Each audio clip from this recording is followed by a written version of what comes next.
আসসালামু আলাইকুম ওয়া রাহমাতুল্লাহি ওয়া বারাকাতুহু। সম্মানিত বন্ধুরা, কাছে এবং দূরে, দেশ থেকে প্রবাসী যারাই আজকের এই গুরুত্বপূর্ণ প্রোগ্রামটি দেখছেন, আলোচনার বৈঠকটি দেখছেন, সকলকে জানাচ্ছি আমি ইমরান মাহমুদের পক্ষ থেকে শুভেচ্ছা এবং অভিনন্দন। আশা করছি সকলে ভালো আছেন, সুস্থ আছেন। প্রায় অনেক বছর ধরেই আমাদের বাংলাদেশে বা বিভিন্ন দেশে তারাবির নামাজ নিয়ে ইখতিলাফ রয়েছে আলেমদের মধ্যে, ওলামাদের মধ্যে। সেই বিষয় নিয়ে আজকে আলোচনা করব এবং আজকে আমাদের আলোচ্য যে বিষয়, হযরত ওমর রাদিয়াল্লাহু তাআলা আনহু কত রাকাত নামাজের আদেশ করেছিলেন, 8 রাকাত নাকি 20 রাকাত, সেই বিষয়ে আলোচনা করব। এবং সেই বিষয়ে 8 রাকাতের পক্ষে যিনি আলোচনা করবেন, আপনাদের সকলের সুপরিচিত ব্যক্তি, বিশিষ্ট ডিবেটর ব্রাদার রাহুল হোসেন। এবং 20 রাকাতের পক্ষে যিনি আলোচনা করবেন, বাংলাদেশের অতি জনপ্রিয় একজন ব্যক্তি, শেখ মুফতি আলী হাসান ওসামা। আপনাদের দুজনকে আমার লাইভ স্ট্রিমে স্বাগত। এবং বাদবাকি দর্শক যারা দেখছেন, আপনাদের সকলকে অনুরোধ জানাবো যে আজকের এই গুরুত্বপূর্ণ প্রোগ্রামটি আপনারা শেয়ার করে অন্যকে দেখার জন্য সুযোগ করে দিবেন এবং আপনারা বেশি বেশি সাপোর্ট করবেন। প্রথমেই আমার প্রোগ্রামের কিছু নীতিমালা আপনাদেরকে জানিয়ে দিব। বিশেষ করে আমাদের আজকে প্রোগ্রামের যারা অতিথি, অবশ্যই তারা সেই নীতিমালাগুলো জানেন। তারপরও দর্শকদের উদ্দেশ্য করে আমি সেই নীতিমালাগুলো আপনাদেরকে একটু পড়ে শোনাবো। আপনি একটু আমার স্ক্রিনটা একটু লক্ষ্য করবেন প্লিজ। জি, আমি সরি, আমি একদম প্রথমেই যাচ্ছি। জি, আমাদের প্রোগ্রামের নীতিমালা, আলোচনার নীতিমালা বিষয়, হাদিস শাস্ত্রের আলোকে হযরত ওমর রাদিয়াল্লাহু তাআলা আনহু কত রাকাত তারাবির আদেশ করেছেন। অনুষ্ঠানটি সম্প্রচার হচ্ছে ব্রাদার রাহুল হোসেন এবং আলী হাসান ওসামার ফেসবুক পেজ থেকে। আলোচনার মধ্যে আমাদের একেবারেই রুলসের যে বিষয়, যে আলোচনার মধ্যে কোন রূপ বাধা প্রদান করা যাবে না। এক অতিথি অপরজনকে বাধা প্রদান করতে পারবে না। 4 নম্বর, বাধা প্রদান করলে 1 মিনিট সময় কেটে নেওয়া হবে। যিনি বাধা প্রদান করবে তার 1 মিনিট সময় কেটে দেওয়া হবে। 5 নাম্বার, যিনি আলোচনা করছেন, যাকে বাধা দেওয়া হচ্ছে, তার 1 মিনিট সময় তাকে বাড়িয়ে দেওয়া হবে। 6 নম্বর, বিষয়ের বাহিরে অপ্রাসঙ্গিক কথা বললে, আমি সঞ্চালক হিসেবে ইমরান মাহমুদ আছি, অবশ্যই আমি অতিথিদেরকে থামানোর অধিকার রাখি বা থামানোর অধিকার থাকবে। 7 নম্বর, আলোচনার 4টি পর্যায়ের মানে আলোচনাটা 4টা পর্যায়ে হবে এবং সেই পর্যায়গুলো আমি আপনাদেরকে বলবো।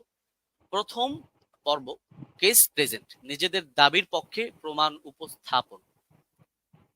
এখানে একটি বিষয় আমি বলবো যে কেস প্রেজেন্টে অবশ্যই সবাই সবার দাবি প্রেজেন্ট করবে, অপরের দাবির উপরে খণ্ডন করবে না, শুধু নিজের দাবি নিয়েই আলোচনা করবে। 5 নম্বর, প্রথম কেস প্রেজেন্ট, যিনি একেবারে প্রথমেই প্রেজেন্ট করবেন, ব্রাদার রাহুল হোসেন, তিনি প্রথমেই 15 মিনিট আলোচনা করবেন। দ্বিতীয়তে মুফতি আলী হাসান ওসামা, তিনি 15 মিনিট আলোচনা করবেন। 10 নম্বর, খণ্ডন পর্ব, ব্রাদার রাহুল হোসেন প্রথম 15 মিনিট আলোচনা করবেন, আলী হাসান ওসামা দ্বিতীয়তে 15 মিনিট আলোচনা করবেন। 11 নম্বর, খণ্ডন পর্ব, ব্রাদার রাহুল হোসেন 15 মিনিট আলোচনা করবেন, আলী হাসান ওসামা 15 মিনিট আলোচনা করবেন। এখানে আমি একটি বিষয় আপনাদেরকে জানিয়ে রাখার জন্য বলে রাখি যে 3টি যে পর্ব আমরা করেছি, এই পর্বে 3টা পর্বই 15 মিনিট করে আলোচনার সময় থাকছে। অনেক সময় দেখা যায় যে অতিথিরা আলোচনা করার ক্ষেত্রে তাদের দেখা যায় 15 মিনিটে তাদের দাবিগুলো উপস্থাপন শেষ হয় না। সেই কারণে আমি উপস্থাপক পরিচালনার কমিটির পক্ষ থেকে অতিথিদেরকে 2 মিনিট করে সময় দেওয়া হবে, যেহেতু এটা কোনো ডিবেট না, আলোচনার প্রোগ্রাম। সেক্ষেত্রে তারা চাইলে এই 2 মিনিট সময় ব্যবহার করতে পারবে, নচেত তারা 15 মিনিটই তাদের আলোচনা শেষ করবে। এবং একেবারে শেষ যে পর্বটা, উপসংহার পর্ব, ব্রাদার রাহুল হোসেন তিনি তিনার আলোচনা যেগুলো করেছেন সেগুলো রিভিউ 5 মিনিট আলোচনা করবেন, এবং আলী হাসান ওসামা তিনিও 5 মিনিট আলোচনা করবেন। বিশেষ দ্রষ্টব্য এই পর্বে তিনি তিনার আলোচনা যেগুলো করেছেন যে আলী হাসান ওসামা সাহেবের ডিভাইসটা প্লিজ। এই পর্বে উভয়ের পক্ষের বক্তা নতুন কোনো তথ্য ব্যবহার করতে পারবে না, যেহেতু এটা লাস্ট পর্ব। এখানে কেউ কাউকে খণ্ডন করার সুযোগ থাকছে না, সেই ক্ষেত্রে কেউ কারো নতুন তথ্য অ্যাড করতে পারবে না।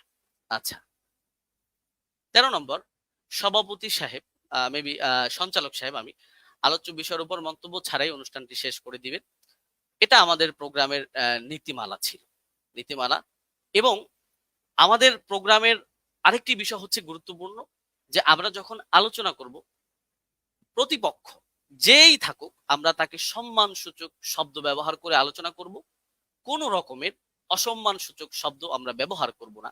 শুধু প্রতিপক্ষ বক্তার ক্ষেত্রে নয়, প্রতিপক্ষের মুরব্বী ওলামায়ে কেরাম বা তার তিনি যাদেরকে অনুসরণ করেন তাদের যে কেউ হোক, কাউকে কটাক্ষ করে কোনো রকমের কথা বলা যাবে না। সুন্দর শব্দ দিয়ে তাদেরকে বলতে হবে। যদি কেউ অসুন্দর শব্দ ব্যবহার করে, যদি কেউ অবাঞ্ছনীয় শব্দ ব্যবহার করে, অবশ্যই সঞ্চালক হিসাবে আমি তাকে এই শব্দটা এক্সপান্স করাবো, উইথড্র করাবো। যাই হোক, আমি আমার আলোচনার শর্তগুলো, নীতিমালাগুলো আপনাদেরকে পড়ে শোনালাম। আমি আমার আলোচনার প্রোগ্রাম এখন স্টার্ট করছি, এবং স্টার্টের শুরুতেই কেস প্রেজেন্ট যিনি 8 রাকাতের পক্ষে স্টেট নিয়েছেন, ব্রাদার রাহুল হোসেন, আমি আপনার কাছে যাব এবং আমি আপনাকে দিয়ে শুরু করব, এবং আপনি আপনার আলোচনার জন্য সময় পাচ্ছেন 15 মিনিট। আপনি বললে আমি টাইমটা শুরু করে দিব। আচ্ছা, আমি স্লাইড শো করব। আমি একটা স্লাইড দেব আপনাকে, ওটাকে অ্যাপ্রুভ করতে হবে।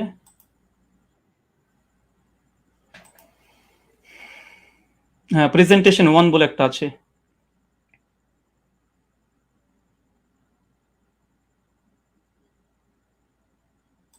হ্যাঁ, স্লাইডটা কি ঠিক আছে আপনার? হ্যাঁ, এটাই। ওকে, ঠিক আছে। আপনি বললে আমি টাইমটা আপনাকে শুরু করব। হ্যাঁ, এখন 7 মিনিট 42 সেকেন্ড চলছে। আপনি চাইলে আচ্ছা, আপনি থেকে আপনি শুরু করতে পারেন। জি জি। আসসালামু আলাইকুম ওয়া রাহমাতুল্লাহি ওয়া বারাকাতুহু। আলহামদুলিল্লাহি রাব্বিল আলামিন ওয়াস সালাতু ওয়াস সালামু আলা রাসূলিহিল আমিন ওয়া আলা আলিহি ওয়া সাহবিহি আজমাইন, আম্মা বাদ। সম্মানিত দর্শক মণ্ডলী এবং আজকের সঞ্চালক সাহেব এবং আমার প্রতিপক্ষ হিসেবে যিনি আজকে এসেছেন, ওস্তাদ আলী হোসেন ওসামা, এবং যারা ভিউয়ার্স এখন এই মুহূর্তে দেখছেন তাদেরকে প্রথমেই প্রাথমিক পর্যায়ে সকলকে ঈদের শুভেচ্ছা জানাই। আজকে আপনারা দেখেছেন যে বিষয় আজকে আমাদের গুরুত্বপূর্ণ বিতর্কিত বিষয়ের আলোচ্য বিষয়, ওমর রাদিয়াল্লাহু তাআলা আনহু তিনি কত রাকাত তারাবি আদেশ করেছেন, 8 নাকি 20? এই আলোচনাটি হবে সম্পূর্ণ হাদিস শাস্ত্রের আলোকে। এই আলোচনাটি কেন? এই আলোচনা করার মূল কারণ বা মৌলিক কারণ হচ্ছে এটাই যে আহলে হাদিসদের উপরে একটা অভিযোগ আছে, প্রায় অভিযোগ করে থাকে যে আহলে হাদিসরা ওমর ইবনুল খাত্তাব রাদিয়াল্লাহু তাআলাকে মানে না, খুলাফা রাশিদিনকে মানে না। কারণ হিসেবে তারা পেশ করে যে ওমর বিন খাত্তাব তিনি 20 রাকাত তারাবির আদেশ করেছেন, অথচ আহলে হাদিসরা 8 রাকাত পরে মসজিদ থেকে পালিয়ে যায়। অনেকে এর জন্য এক ধাপ এগিয়ে আমাদেরকে বলে আমরা নাকি নামাজ চোর, আবার অনেকে এক ধাপ এগিয়ে তারা বলতেছে এইভাবে 8 রাকাত কোনো নামাজই নেই, 1284 হিজরির পূর্বে 8 রাকাত বলে কোনো আন্দোলন ছিল না। অনেক রকমের অভিযোগের স্তূপ আমাদের আহলুল হাদিসদের উপরে আছে। তাই আজকে এই আলোচনাটি খুব গুরুত্বপূর্ণ বিষয়, এবং আপনারা সকলে মনটা খোলা রেখে, উদার রেখে আলোচনাটা শোনার চেষ্টা করবেন। আমরা কেউ একগুয়ামি কেউ আমরা করব না। তো চলুন আমাদের আলোচনার সূচনাতেই কয়েকটি বিষয় লক্ষ্য করতে হবে। প্রথম কথা, যে খোলাফা রাশিদিন রাদিয়াল্লাহু তাআলা আনহু তাদের যে মানার কথা স্বয়ং আল্লাহ নবী আলাইহিস সালাম তিনি বলে গেছেন। সুনান তিরমিজি হাদিস নম্বর 2676 আল্লাহ বলছেন, আমি দুনিয়া থেকে চলে যাওয়ার পরে তোমাদের মধ্যে অনেক ইখতিলাফুন কাসীরা, অনেক বড় বড় মতভেদ হবে। ফালাইকুম বিসুন্নতি ওয়া সুন্নাতি খুলাফা রাশিদিন, আর সেই সময় তোমরা আমার সুন্নাতকে আঁকড়ে ধরবে, এক, আর দুই, সুন্নাতে খুলাফা রাশিদিন, আর খলিফা যারা আছে তাদের সুন্নাতকে মেনে চলতে হবে। আর আমরা সকলে জানি ফারুক আজম ওমর ইবনুল খাত্তাব ইসলামের দ্বিতীয় খলিফা।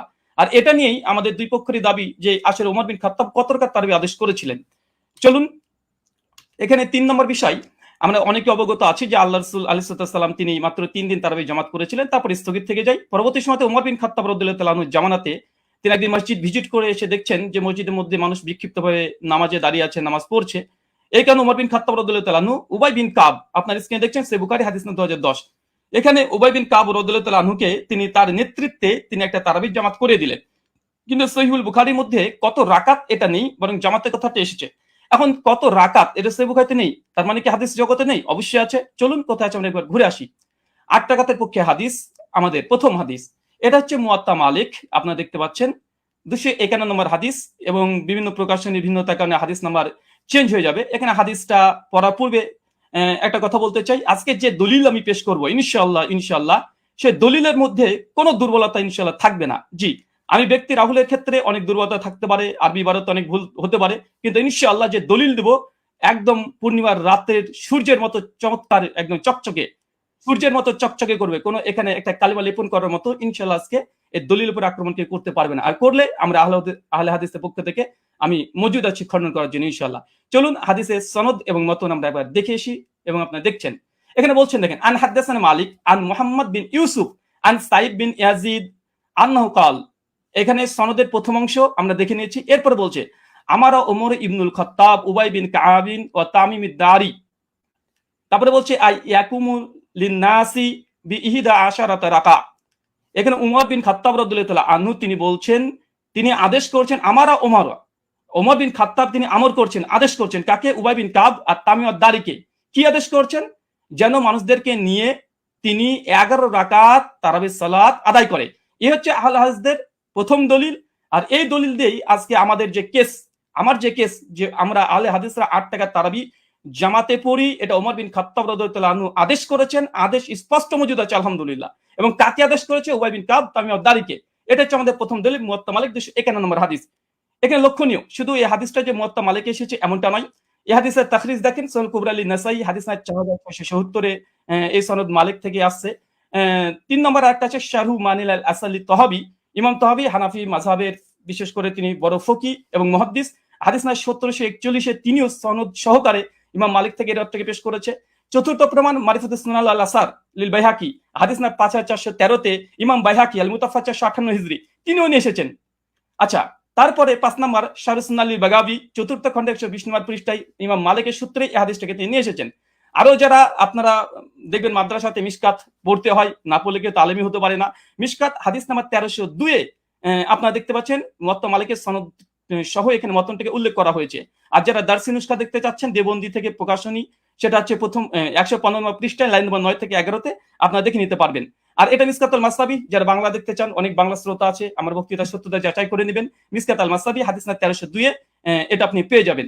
এবং মুয়াত্তা মালিক যেটি ইসলামিক ফাউন্ডেশন থেকে বের হয়ে এসেছে প্রকাশনী, এটা হচ্ছে প্রথম খণ্ডে 171 পৃষ্ঠা, রিয়াত নম্বর 4 এ আমার এই দলিল আপনারা বাঙালি শ্রোতা যারা আছেন, যারা আরবি বোঝেন না, তাদের জন্য দিয়ে দিলাম, আপনারা দেখে নিতে পারবেন। চলুন এই হাদিসের প্রথম দেখেন, আমি যে হাদিস আমরা মতন থেকে স্পষ্ট প্রমাণ পেয়েছি যে ওমর বিন খাত্তাব উবাই বিন কাব তামিম দারিকে তিনি 11 রাকাত তারাবির নির্দেশ দিয়েছে। আলহামদুলিল্লাহ, কেস ইজ ক্লোজড, আমাদের পক্ষে এই দলিল আমরা পেশ করেছি। এখন হচ্ছে এই সনদ কি, চলেন সনদ আপনি স্ক্রিনে দেখতে পাচ্ছেন। আন মালিক আন মুহাম্মদ বিন ইউসুফ আন সাইদ বিন ইয়াজিদ, তারপরে ওমর ইবনু খাত্তাব। এই হাদিসের মধ্যে মাত্র 4টে রাবি পাচ্ছেন। এক হচ্ছে মালিক, ইমাম মালিক, মানে বুঝতে পারছেন, একবার দেখে নিন স্ক্রিনে, ইমাম মালিক। আলহামদুলিল্লাহ, ইমাম মালিক তো ইমাম মালিক, কে যারা করবে ইমাম মালিকের উপরে, আলহামদুলিল্লাহ। 2, তারপরে হচ্ছে মোহাম্মদ বিন ইউসুফ, ইনি একজন বিখ্যাত তাবেঈ। অনেক সাধারণ মানুষ তো মোহাম্মদ বিন ইউসুফকে না চিনতেও পারেন। তারপর 3 নম্বর রাবি আসছে কি? সাইদ বিন ইয়াজিদ, আলহামদুলিল্লাহ, তিনি একজন সাহাবী। চতুর্থ রাবি, তিনি একজন সাহাবী, ওমর বিন খাত্তাব। আলহামদুলিল্লাহ, শুধু সাহাবী আর সাহাবী, আলহামদুলিল্লাহ, দুজন সাহাবী আর দুজন বড় ইমাম এই হাদিসটাকে রিওয়ায়াত করছে। চলেন আরেকটু দেখে নিই। আমরা শুধুমাত্র বুঝতে পারলাম এই দ্বিতীয় রাবি তাবেঈ যিনি মোহাম্মদ বিন ইউসুফ, ইনাকে আমরা সাধারণ মানুষরা চিনতে পারবো না। চলুন এই মোহাম্মদ বিন ইউসুফ ইনি কে, ইনাকে একবার দেখে আসি। চলেন, মোহাম্মদ বিন ইউসুফ আল মাদানী রাহিমাহুল্লাহ এমন একজন ব্যক্তিত্ব যা সহিহ বুখারীতে আলহামদুলিল্লাহ 105 খানা হাদিস মজুদ আছে। 105 খানা, আপনার স্ক্রিনে লক্ষ্য করছেন, হাদিস নাম্বার দিয়ে সার্চ করলে আপনারা দেখতে পাবেন। চলেন এরপর সনদ আবার দেখছেন, আন মালিক আন মুহাম্মদ বিন ইউসুফ আন সাইদ বিন ইয়াজিদ আন, তারপর ওমর ইবনে খাত্তাব। এই যে সনদটা ভালোভাবে দেখেন, আন মালিক আন মুহাম্মদ বিন ইউসুফ আন সাইদ বিন ইয়াজিদ। আবার দেখেন আন মুহাম্মদ বিন ইউসুফ আন সাইদ বিন ইয়াজিদ। শুধুমাত্র মুহাম্মদ বিন ইউসুফ যে সহিহ বুখারীর রাবি এমনটা নয়, বরং সহিহ বুখারীর মধ্যে আলহামদুলিল্লাহ কমপক্ষে 4টে হাদিস সেম এই চেনটা এসেছে। দেখেন সহিহ বুখারী হাদিস না 1858, হাদিস না 2824, হাদিস না 4062, কমপক্ষে 4টে হাদিস আছে আন মুহাম্মদ বিন ইউসুফ আন সাইদ বিন ইয়াজিদ, একদম পাশাপাশি আছে। শুধু মোহাম্মদ বিন ইউসুফ যে শুধুমাত্র তিনি যে বুখারীর রাবি এমনটা নয়, বরং সেম চেন যেটা মুয়াত্তা মালিকের 8 টাকাতে পক্ষে দলিল পেশ করেছি, একই চেন আলহামদুলিল্লাহ সহিহ বুখারীর মধ্যে মজুদ আছে কমপক্ষে 3টে। আরো সেই মুসলিম আপনারা চেক করলে পেয়ে যাবেন। আচ্ছা, এই হাদিসের সনদ পর্যালোচনা সংক্ষিপ্তভাবে করে দিই, যা আমরা দেখলাম এতক্ষণে। প্রথম পয়েন্ট দেখেন, সাহাবী থেকে সাহাবী। কেন? ওমর বিন খাত্তাব, সাইদ বিন ইয়াজিদ। সাইদ বিন ইয়াজিদ ওমর বিন খাত্তাবের আদেশ বর্ণনা করছে, দুজনই সাহাবী, আলহামদুলিল্লাহ। এটা মুহাদ্দিসদের ভাষাতে এই সনদকে বলা হয় সিলসিলাতুল জাহাব। মানে ইমাম মালিক তিনি হচ্ছে মুসান্নিফ গ্রন্থের, আর সাহাবী পর্যন্ত যেতে মাত্র একজন রাবী লেগেছে, মাত্র একজন। আর সে হচ্ছে মুহাম্মদ বিন ইউসুফ, যিনি সহিহ বুখারীর 105 খানা হাদিস বর্ণনা করেছেন। সে মুসলিম আলহামদুলিল্লাহ আছে। তৃতীয়, এই সনদের যতজন রাবী আছে সবগুলো মাদানী, আলহামদুলিল্লাহ। ইমাম মালিক মদিনার ইমাম, আলহামদুলিল্লাহ। মুহাম্মদ বিন ইউসুফ একজন বিখ্যাত তাবী, ইনিও মাদানী, আলহামদুলিল্লাহ। তাহলে দেখছেন এখানে তিনটে, যে সাহাবী থেকে সাহাবী হাদিস বর্ণনা করছে, মাত্র একটা রাবী দিয়ে একদম সাহাবী ওমর বিন খাত্তাব পর্যন্ত পৌঁছে যাচ্ছে, আলহামদুলিল্লাহ। এটা যে সিলসিলাতুল জাহাব তথা গোল্ডেন চেন। এরপরে চলেন, আচ্ছা, আমার স্লাইডে এক সেকেন্ড,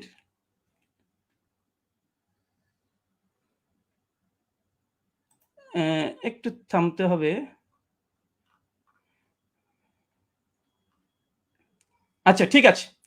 আচ্ছা, আমরা হচ্ছে আমি এই কেসটা প্রেজেন্ট করলাম। এখন আলী হোসেন ওসামা হাফিজাহুল্লাহর কাছে আমার কিছু প্রশ্ন এই মুয়াত্তা মালিকের হাদিস নিয়ে। প্রথম প্রশ্ন, আলী হোসেন ওসামার কাছে 8খানা প্রশ্ন করব। প্রথম, ওমর ইবনুল খাত্তাব রাদিয়াল্লাহু তাআলা আনহু 20 রাকাত তারাবির নির্দেশ দিয়েছেন মর্মে এমন একটি সহিহ হাদিস উপস্থাপন করুন যেই সনদ হাদিস শাস্ত্রের আলোকে সহিহ হবে এবং মুত্তাসিল হবে। সনদে কোনো দুর্বল রাবী যেন না থাকে, আর সনদ যেন মাঝখান থেকে বিচ্ছিন্ন না হয়ে যায়, মানে কোনো ইনকেতা না থাকে।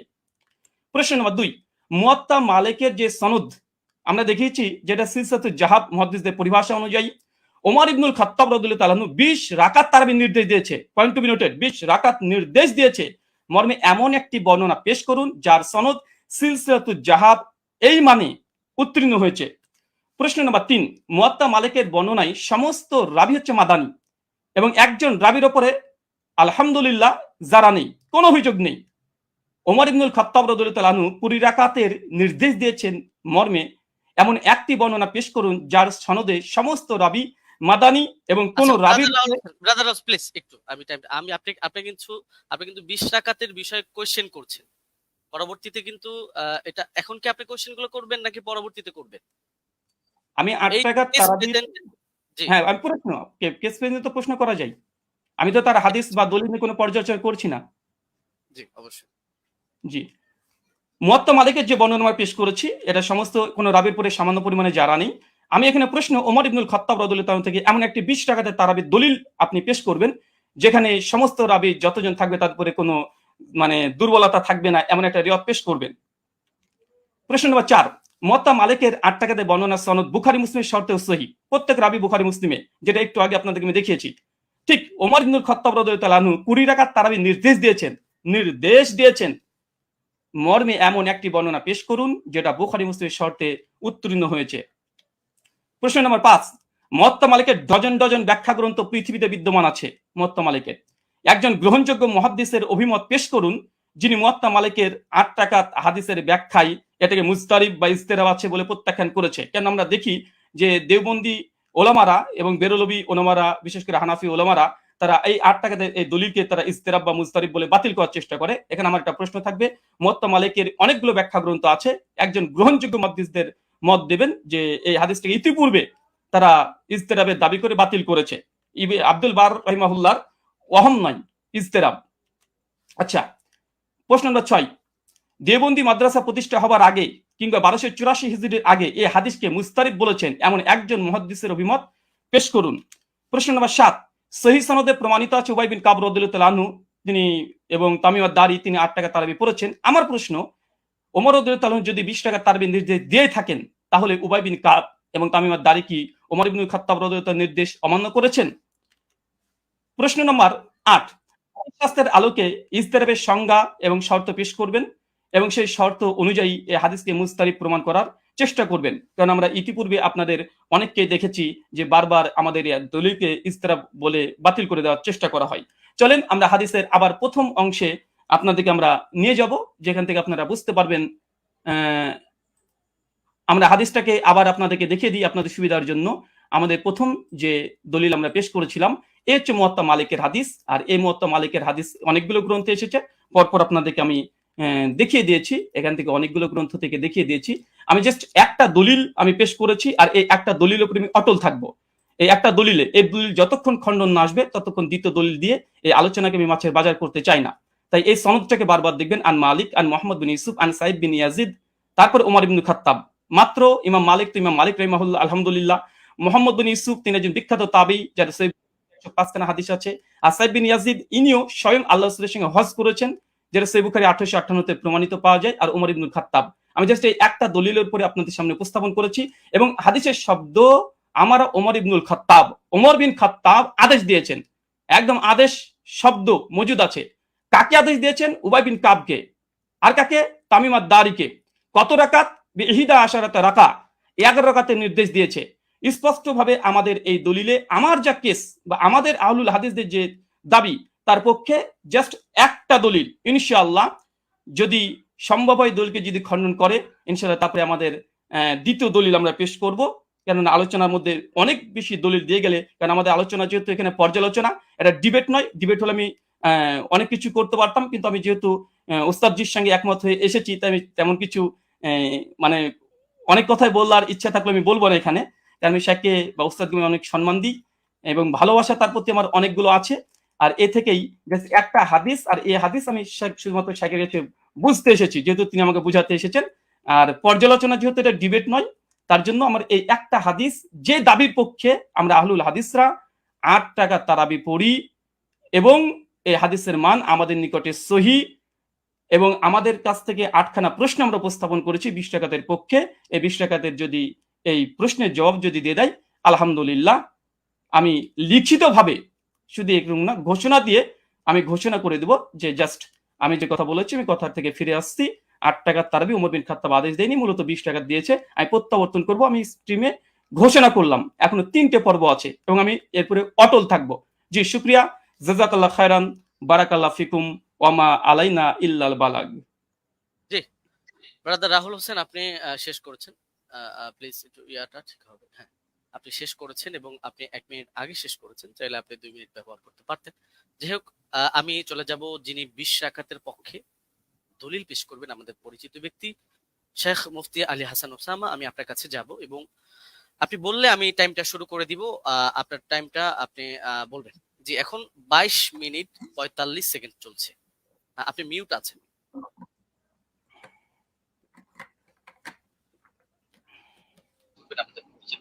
জি, শেখ মুফতি আলী হাসান ওসামা, আমি আপনার কাছে যাব এবং আপনি বললে আমি টাইমটা শুরু করে দিব। আমার আওয়াজ শোনা যাচ্ছে? আপনার আওয়াজ শোনা যাচ্ছে? আপনার পাশে একটা ফোন চলছে, ফোনটা একটু অফ করুন, আপনি মিউট আছেন বা অন্য কোনো ডিভাইস চলছে। আওয়াজ কি শুনতে পাচ্ছেন? আমার আওয়াজ শুনতে পাচ্ছি। মুফতি আলী হাসান ওসামা, আমি আপনার কাছে যাব এবং আপনি বললে আমি, আপনি কি শুনতে পাচ্ছেন আমাদের? এখন আপনাকে শোনা যাচ্ছে? আপনাকে এখন শোনা যাচ্ছে? জি, ধন্যবাদ। শুরু করতে পারেন। জি, শুরু হ্যাঁ, করতে পারেন। হ্যাঁ, 23 মিনিট 40 সেকেন্ড থেকে আপনার স্টার্ট। জি, হামিদান ওয়া মুসাল্লিয়ান ওয়া মুসাল্লিমা আম্মা বা'দ। আমরা মূল আলোচনায় চলে আসি কোনো ধরনের ভূমিকা ছাড়া। যেহেতু এটা কেস প্রেজেন্ট পর্ব, এখানে আমরা আমাদের দাবি উত্থাপন করব, আর ব্রাদার রাহুলের দাবি নিয়ে আমরা পরবর্তী খণ্ডন পর্বের মধ্যে বিস্তারিত আলোচনা করব ইনশাআল্লাহ। তো ওমর রাদিয়াল্লাহু তাআলা আনহু কত রাকাত তারাবির আদেশ করেছিলেন এ নিয়ে আমরা শুরুতে দাবি করে এসেছি যে তিনি এর পক্ষে আমরা আমাদের প্রমাণ উপস্থাপন করছি। মুসান্নাফ ইবনে আবি শাইবা গ্রন্থ, হাদিস নম্বর 7682। এতে সহিহ সনদের মধ্যে আছে হাদাসানা ওয়াকিউন আন মালিক ইবনে আনাস আন ইয়াহইয়া ইবনে সাঈদ أن عمر بن الخطاب رضي الله عنه أمر رجلا يصلي بهم 20 ركعة। ওমর রাদিয়াল্লাহু তাআলা আনহু এক ব্যক্তিকে আদেশ করলেন তিনি তাদেরকে নিয়ে 20 রাকাত তারাবির নামাজ আদায় করবেন। এই যে হাদিসটা, এই হাদিসের মধ্যে প্রতিটা রাওয়ী, ওয়াকি ইবনুল জাররাহ, ইমাম মালিক ইবনে আনাস এবং ইয়াহইয়া ইবনে সাঈদ আল কাত্তান, প্রত্যেকে হাদিস শাস্ত্রের এক একজন নক্ষত্র এবং ইমাম। তো সুতরাং এই হাদিসের রাওয়ীদেরকে নিয়ে এখানে কোনো বিতর্কের কোনো সুযোগ নেই, প্রত্যেকে নির্ভরযোগ্যতার মানে শতভাগ উত্তীর্ণ। হ্যাঁ, এখন কারো কাছে একটা খটকা লাগতে পারে যে ইয়াহইয়া ইবনে সাঈদ আল কাত্তান রাহমাতুল্লাহি আলাইহি তিনি তো ওমর ইবনুল খাত্তাব রাদিয়াল্লাহু আনহু জামানা পাননি, তাহলে তো মনে হচ্ছে যে হাদিসটা বিচ্ছিন্ন হয়ে যাচ্ছে, সূত্র বিচ্ছিন্ন, অর্থাৎ মাঝখানে কোনো একজন বর্ণনাকারী বাদ পড়ে গেছেন এবং তার সূত্রে তিনি বর্ণনা করছেন। তো হাদিস যদি মুনকাতি হয় তাহলে তো এটা যায়িফ মনে হতে পারে অনেকের কাছে। তো আমরা যেহেতু আমাদের শিরোনামই হলো যে হাদিস শাস্ত্রের আলোকে আমাদের আজকের আলোচনা হবে, তো আমরা এখন শাস্ত্রীয় আলোচনায় চলে যাই। আমরা শাস্ত্রীয় আলোচনার অনেকগুলো পয়েন্ট দিয়ে দেখাবো যে এই হাদিসের মধ্যে কোনো ধরনের দুর্বলতা নেই এবং হাদিসটা সর্বোচ্চ পর্যায়ে গ্রহণযোগ্য সহিহ। 1 নম্বর মূলনীতিতে আসি। হাদিস শাস্ত্রের স্বীকৃত একটা মূলনীতি হলো, এটা ইমাম জাইনুদ্দিন ইরাকি রাহমাতুল্লাহ আলাইহি লম্বা চড়া করে আলোচনা করেছেন, তার সূত্রে ইমাম সুয়ুতী সহ হাদিস শাস্ত্রের অনেক ইমামরা এই পয়েন্টটা টেনেছেন। وإن روى التابعي عن الصحابي قصة أدرك وقوعها فمتصل وكذا إن لم يدرك وقوعها ولكن أسندها له وإلا فمنقطعة। তাবিঈ যদি সাহাবী থেকে এমন কোন বিষয়, এমন কোন ঘটনা বর্ণনা করেন যেটা তিনি পেয়েছেন, অর্থাৎ তিনি তো তাকে নিজের চোখে দেখেননি, কিন্তু ঘটনাটা ক্রমবর্ধমান ভাবে চলে আসছে এবং পরবর্তীতে তার জামানায় তিনি ঘটনাটা পেয়েছেন, তাহলে হাদিস শাস্ত্রের বিবেচনা এটাকে মুত্তাসিল বলে গণ্য করা হয়। যদিও বাহ্য দৃষ্টিতে যারা হাদিস শাস্ত্রের জ্ঞান রাখেন, অজ্ঞদের চোখে মনে হতে পারে এটা সূত্র বিচ্ছিন্ন, কিন্তু এটা ইমামরা স্পষ্ট বলে যাচ্ছেন যে না, এটা হুকুমের বিবেচনা, এটাকে মুনকাতি সূত্র বিচ্ছিন্ন ধরা হয় না, বরং মুত্তাসিল হিসাবেই ধরা হয়। আর যদি তারা এভাবে না করেন, সেই ক্ষেত্রে এমন কোন ঘটনা বর্ণনা করলেন যেটা পরবর্তীতে আর এটা জারি থাকেনি, তারা এটা পায়নি, তাহলে সেই ক্ষেত্রে এটাকে মুনকাতি হিসাবে গণ্য করা হয়। ইমাম ইরাকি রাহমাতুল্লাহ আলাইহি স্পষ্ট ভাবে লেখেন যে ওয়াকাদ হাকা ইত্তিফাক আহলি তামিজ মিন আহলি হাদিস আলা যালিকা ইবনুল মাওয়াক। ইমাম ইবনুল মাওয়াক এই ব্যাপারে মুহাদ্দিসদের মধ্য থেকে যারা বিশ্লেষক, তাদের ঐকমত্য বর্ণনা করেছেন। এটা তামহিদ প্রথম খণ্ড 26 নম্বর পৃষ্ঠায় আছে, উলুমুল হাদিস 26 নম্বর পৃষ্ঠায় আছে, 62 নম্বর পৃষ্ঠা, শারহুত তাফসির প্রথম খণ্ড 223, তাদরিবুর রাওয়ী প্রথম খণ্ড 249। যার কারণে শেখ সালেহ আল মুনাজ্জিদ, আল্লাহ তাআলা তাকে অতি দ্রুত কারামুক্তি করুন, সালাফিদের বড় শেখ, তিনি তার ইসলামকে ওয়েবসাইটের মধ্যে এই বিষয়ে মন্তব্য করেছেন। এটা প্রশ্ন নম্বর 82152 অধীনে আপনারা পেয়ে যাবেন।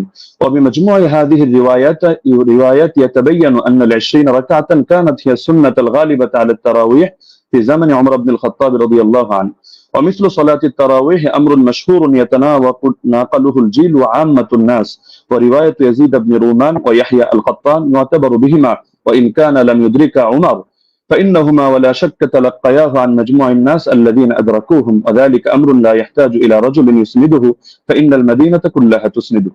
পুরো এবারটা আমি শুনিয়ে দিলাম, যার মূল সারমর্ম এটাই দাঁড়াচ্ছে যে যদিও ইয়াহিয়া আল কাত্তান এবং ইয়াজিদ ইবনে রুমান সরাসরি ওমর রাদিয়াল্লাহু আনহু সাক্ষাৎ পাননি, কিন্তু এটা হাদিসের বিশুদ্ধতার মধ্যে কোনো সমস্যা হবে না, এটাকে বিচ্ছিন্ন ধরা হবে না, কারণ এটা তারা এই পরিমাণ, বিপুল পরিমাণ মানুষ থেকে এটা তারা লাভ করেছেন এই সংক্রান্ত বর্ণনা, যারা সরাসরি ওমর থেকে এটা দেখেছেন। সুতরাং এখানে সুনির্দিষ্ট একজন ব্যক্তি লাগবে না যে এটার সনদ বয়ান করবে, বরং গোটা মদিনায় এর সনদ বয়ান করবে। তো সুতরাং দেখা যাচ্ছে যে যারা হাদিস শাস্ত্র সম্পর্কে অজ্ঞ, তাদের কাছে সূত্র বিচ্ছিন্ন মনে হলো। যেহেতু শাস্ত্রের আলোকে আলোচনা, সুতরাং মূলনীতির আলোকে আমরা স্পষ্ট দেখালাম যে এটা সূত্র বিচ্ছিন্ন নয়, বরং এটা মুত্তাসিল হিসাবে ধর্তব্য হবে। দ্বিতীয় হলো, ইমাম ইয়াহইয়া ইবনে সাঈদ আল কাত্তান রাহমাতুল্লাহ আলাইহি, তিনি যেন তেন ব্যক্তিত্ব নন, তিনি জরাতে আদিল শাস্ত্রের ইমাম, অর্থাৎ যার মতামত নিয়ে আমরা অন্যদেরকে মেপে থাকি, এবং তার ব্যাপারে জরাতে আদিল শাস্ত্রে স্পষ্ট লেখা আছে যে তিনি যার তার থেকে হাদিস রিওয়ায়াত করেন না। যেমন তাহদিবুত তাহদিব 4th খণ্ড 357 পৃষ্ঠা, তাহদিবুল কামাল 31 নম্বর খণ্ড 329 পৃষ্ঠা, এখানে ইমাম এজিল সূত্রে লেখা আছে বসরিয়ুন সিকাতুন নাকিয়ুল হাদিস কানা লা ইউহাদ্দিসু ইল্লা আন সিকা। ইমাম ইয়াহইয়া ইবনে সাঈদ আল কাত্তান তিনি শুধু সিকারাওয়ীদের থেকে হাদিস বয়ান করেন, যার তার থেকে বয়ান করেন না।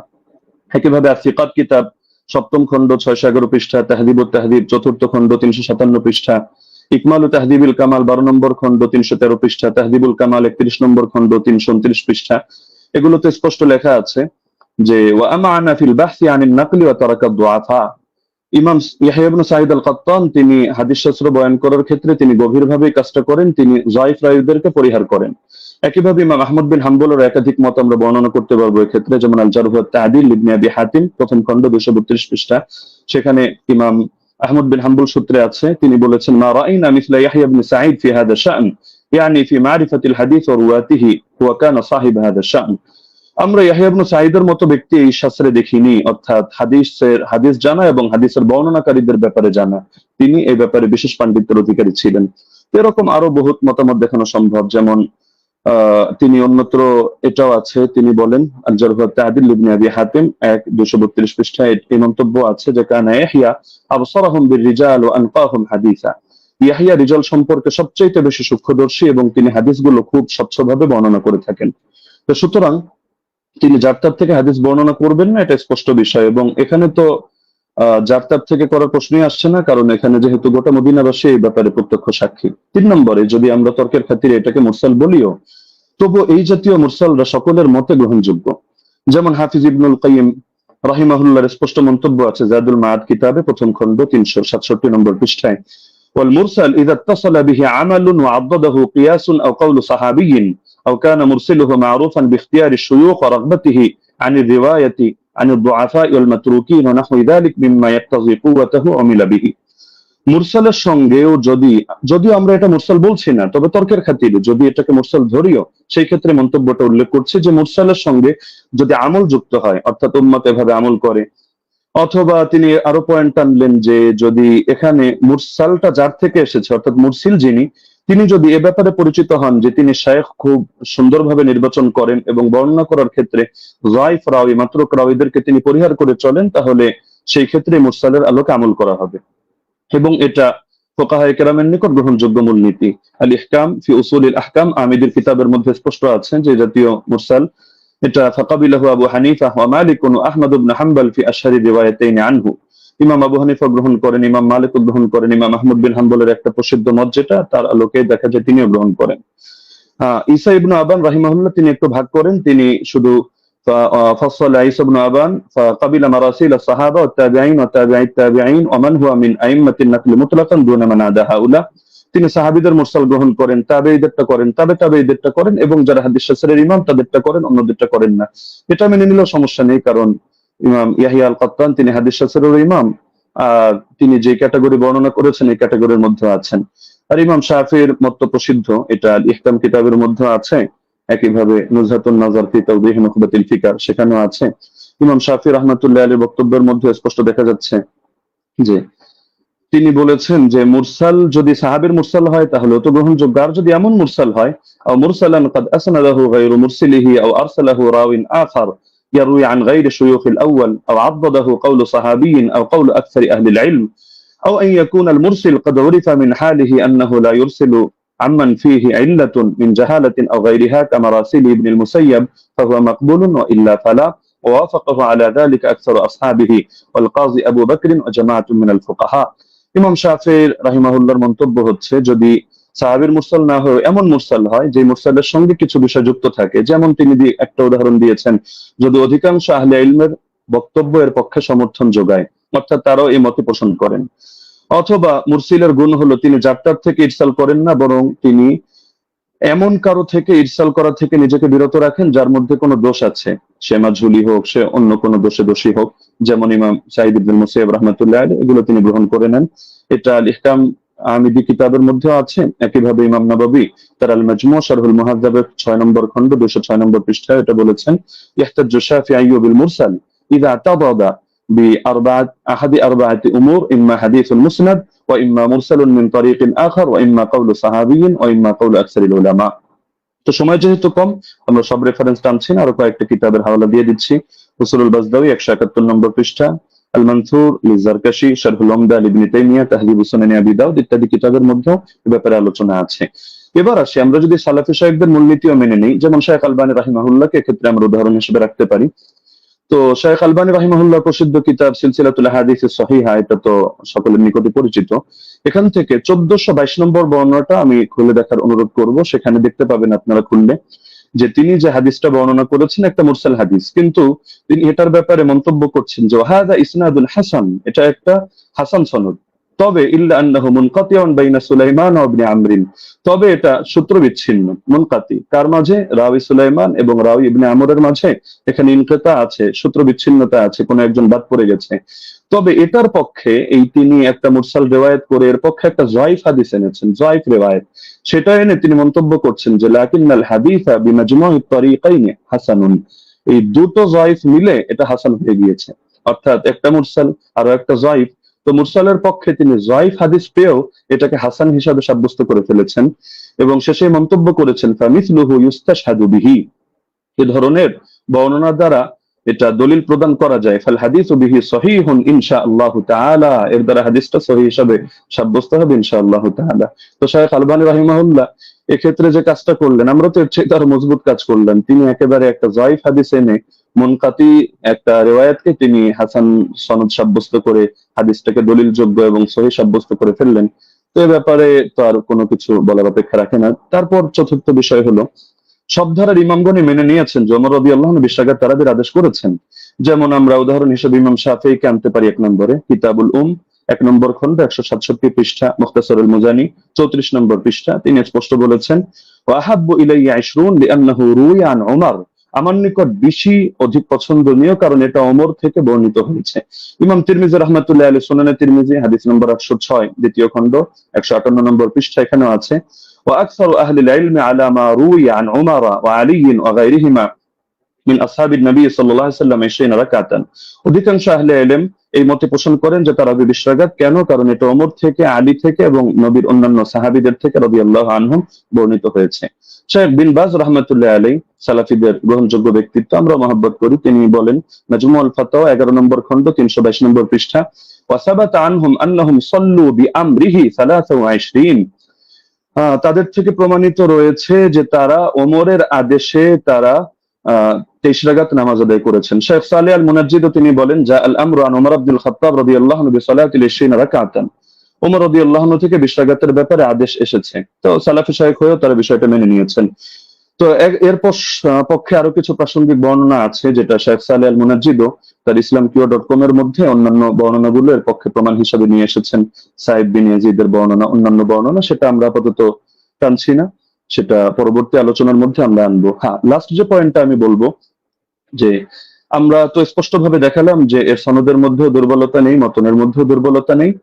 আর ইমামরা তো স্পষ্টভাবে বলে গিয়েছেন, যেমন খতিবে বাগদাদি রাহমাতুল্লাহ আলাইহি এবং হাফিজ ইবনুল কাইয়িম রাহিমাহুল্লাহ বলে গিয়েছেন, কোন হাদিসের উপর যদি উম্মতের আমল থাকে, আল ফাকিহ আল মুতাফাক্কি 1 নম্বর খন্ড 473 পৃষ্ঠা, আর রূহ 21 নম্বর পৃষ্ঠা, তাহলে সেই হাদিসটা অবশ্যই গ্রহণযোগ্য হবে। এক্ষেত্রে আরো স্পষ্ট বক্তব্য আমরা ইমাম সুয়ুতিরটা উল্লেখ করি। তিনি তাদরিবুর রাওয়ী কিতাবের মধ্যে এনেছেন 34 নম্বর পৃষ্ঠা, ইহকামু লিল হাদিস বিসিহহা, হাদিসের ব্যাপারে সহিহ হওয়ার হুকুম দেওয়া হবে ইযা তালাক্কাহু আন-নাসু বিল কবুল, যখন উম্মত সেটাকে কবুল করে নিবে এবং সেটা গ্রহণ করবে। ওয়া ইল্লাম ইয়াকুন লাহু ইসনাদুন সহিহ, এমনকি যদি তার সহিহ সনদ নাও থাকে তবুও হাদিসটা গ্রহণযোগ্য হবে। এমনকি হাফিজ ইবনে হাজার আসকালানী রাহমাতুল্লাহ আলাইহি আন-নুকাত আলা কিতাবি মুকদ্দিমাত ইবনে সালাহর মধ্যে স্পষ্ট এনেছেন। এটা আপনারা আন-নুকাত আলা কিতাব ইবনে সালাহর মধ্যে প্রথম খন্ড 494 495 পৃষ্ঠায় পাবেন যে মিন জুমলাতি সিফাতিল কবুল আল্লাতী লাম ইয়াতাআররাজ লাহা শাইখুনা ইয়াকসিদু জাইনাদ্দিন আল ইরাকি আন ইয়াত্তাফিক আল উলামা আলা আল আমাল বিমাদলুল হাদিস ফাইন্নাহু ইউকবালু হাত্তা ইয়াজিব আল আমালু বিহি ওয়া ক্বাদ সাররাহা বিযালিকা জামাআতুন মিন আইম্মাতিল উসুল। হাদিস গ্রহণযোগ্য হয় যে সমস্ত গুণের কারণে। এর অন্যতম একটা গুণ হলো যে আলেমরা এই হাদিসের বক্তব্যের আলোকে আমল করার ব্যাপারে একমত হয়ে যান। তো এরকম যদি হয় তাহলে সেই হাদিসটা অবশ্যই কবুল হয় এবং তার দ্বারা আমল করা আবশ্যক হয়ে যায়। এটা হাদিসের মূলনীতি সংক্রান্ত আলোচনা যারা করেছেন, যে ইমামরা, তারা স্পষ্টভাবে এই ব্যাপারে বক্তব্য দিয়েছেন। তো এটা হাফিজ ইবনে হাজার আসকালানী রাহমাতুল্লাহ আলাইহির বক্তব্য। তো আলোচনা আরো দীর্ঘ করা যেত, বাকি সময় যেহেতু সংক্ষিপ্ত, আমরা যে পয়েন্টগুলো টানলাম, তো ব্রাদার রাহুলের মধ্যে থেকে কোনো একটা পয়েন্ট টেনে তিনি যদি দেখাতে পারেন যে না, এই শাস্ত্রের এই মূলনীতিগুলো ভুল বা এর আলোকে এটা প্রমাণিত হয় না, তাহলে আমরা তার প্রতি কৃতজ্ঞ থাকবো যে হাদিস শাস্ত্রের নতুন আরেকটা জিনিস অ্যাড হলো। তো সুতরাং আমরা শাস্ত্রের আলোকে দেখিয়ে দিলাম যে না, ইমাম ওমর রাদিয়াল্লাহু তাআলা আনহু তিনি 20 রাকাত তারাবির আদেশ করেছেন। জাযাকুমুল্লাহু খাইরান। জি, আপনাকে অনেক অনেক ধন্যবাদ মুফতি আলী হাসান ওসামা। আপনি যথাসময় শেষ করেছেন। বাদ বাকি আমি এখানেও বলে দিই যে 10 সেকেন্ড আমাদের কস হয়েছে। 10 সেকেন্ড ওসামা সাহেব বেশি পেয়েছেন। বাদ বাকি আমাদের এটা নিয়ে কোনো সে নেই আশা করি। যাই হোক, আমরা এখন যাব খণ্ডন পর্বে, এবং খণ্ডন পর্বে প্রথম 15 মিনিট আলোচনা করবেন মুহতারাম ব্রাদার রাহুল হোসেন, এবং আমি আপনার কাছে যাব, আপনি বললে আমি আপনার টাইমটা শুরু করব। আপনি মিউট হয়ে আছেন। জি, একটা স্লাইড আমি পাঠিয়েছি, এটা শো করতে হবে। স্লাইড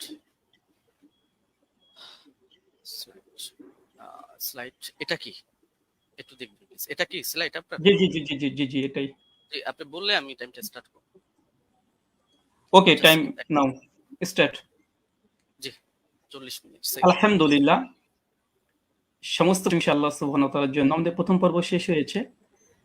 তো মূল বিষয় হচ্ছে এতক্ষণ আপনারা দেখলেন যে আমাদের উস্তাদজি তিনি তার প্রেজেন্টেশনে 20 টাকার তারাবির পক্ষে তিনি দলিল উপস্থাপন করেছেন। তবে আমি হতাশ হয়েছি। হতাশ এই জন্য হয়েছি যে 8 টাকাতের পক্ষে আমরা যে হাদিসটা পেশ করেছি মুয়াত্তা মালিক থেকে মাত্র 4টে সনদে। সনদের মধ্যে না কোনো দুর্বলতা আছে, না সনদের মধ্যে কোনো রাবির উপরে আপত্তি আছে, না সনদের মধ্যে কোনো ইনকেতা সূত্র বিচ্ছিন্ন হয়েছে। এবং আমি ওস্তাদজিকে আমার 8টা প্রশ্নের মধ্যে 5 নম্বর প্রশ্ন ছিল এইটা যে এমন একটি দলিল পেশ করবেন যেখানে সূত্র কোনো ছিন্ন হয়নি, বিচ্ছিন্ন হয়নি, ইনকেতা নেই, সনের মধ্যে কোনো মুনকাতি কোনো সনদ পেশ করবেন না। দুর্ভাগ্যজনক হলে সত্য কথা, আজকে তিনি প্রথম যে দলিলটা পেশ করেছেন তিনি একটা মুনকাতি একটা দলিল পেশ করেছেন, সূত্র বিচ্ছিন্ন একটা দলিল পেশ করেছেন। এবং এখানে ইয়াহিয়া সাইদ আল কাত্তান থেকে যে রাত পেশ করেছে মুসান্নাফ ইবনে আবি শাইবা থেকে আপনারা দেখেছেন।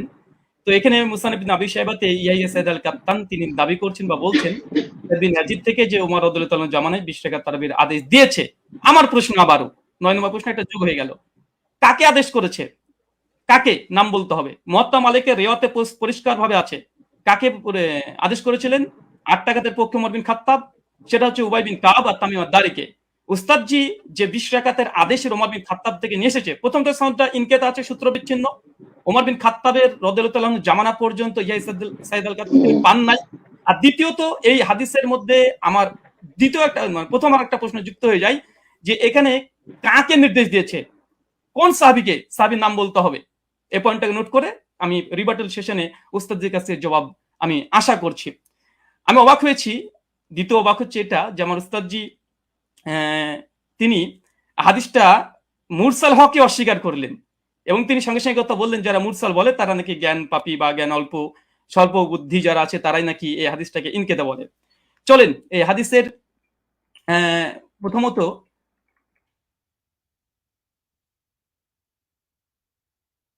আচ্ছা প্রথম হচ্ছে যে দলিলটা পেশ করেছেন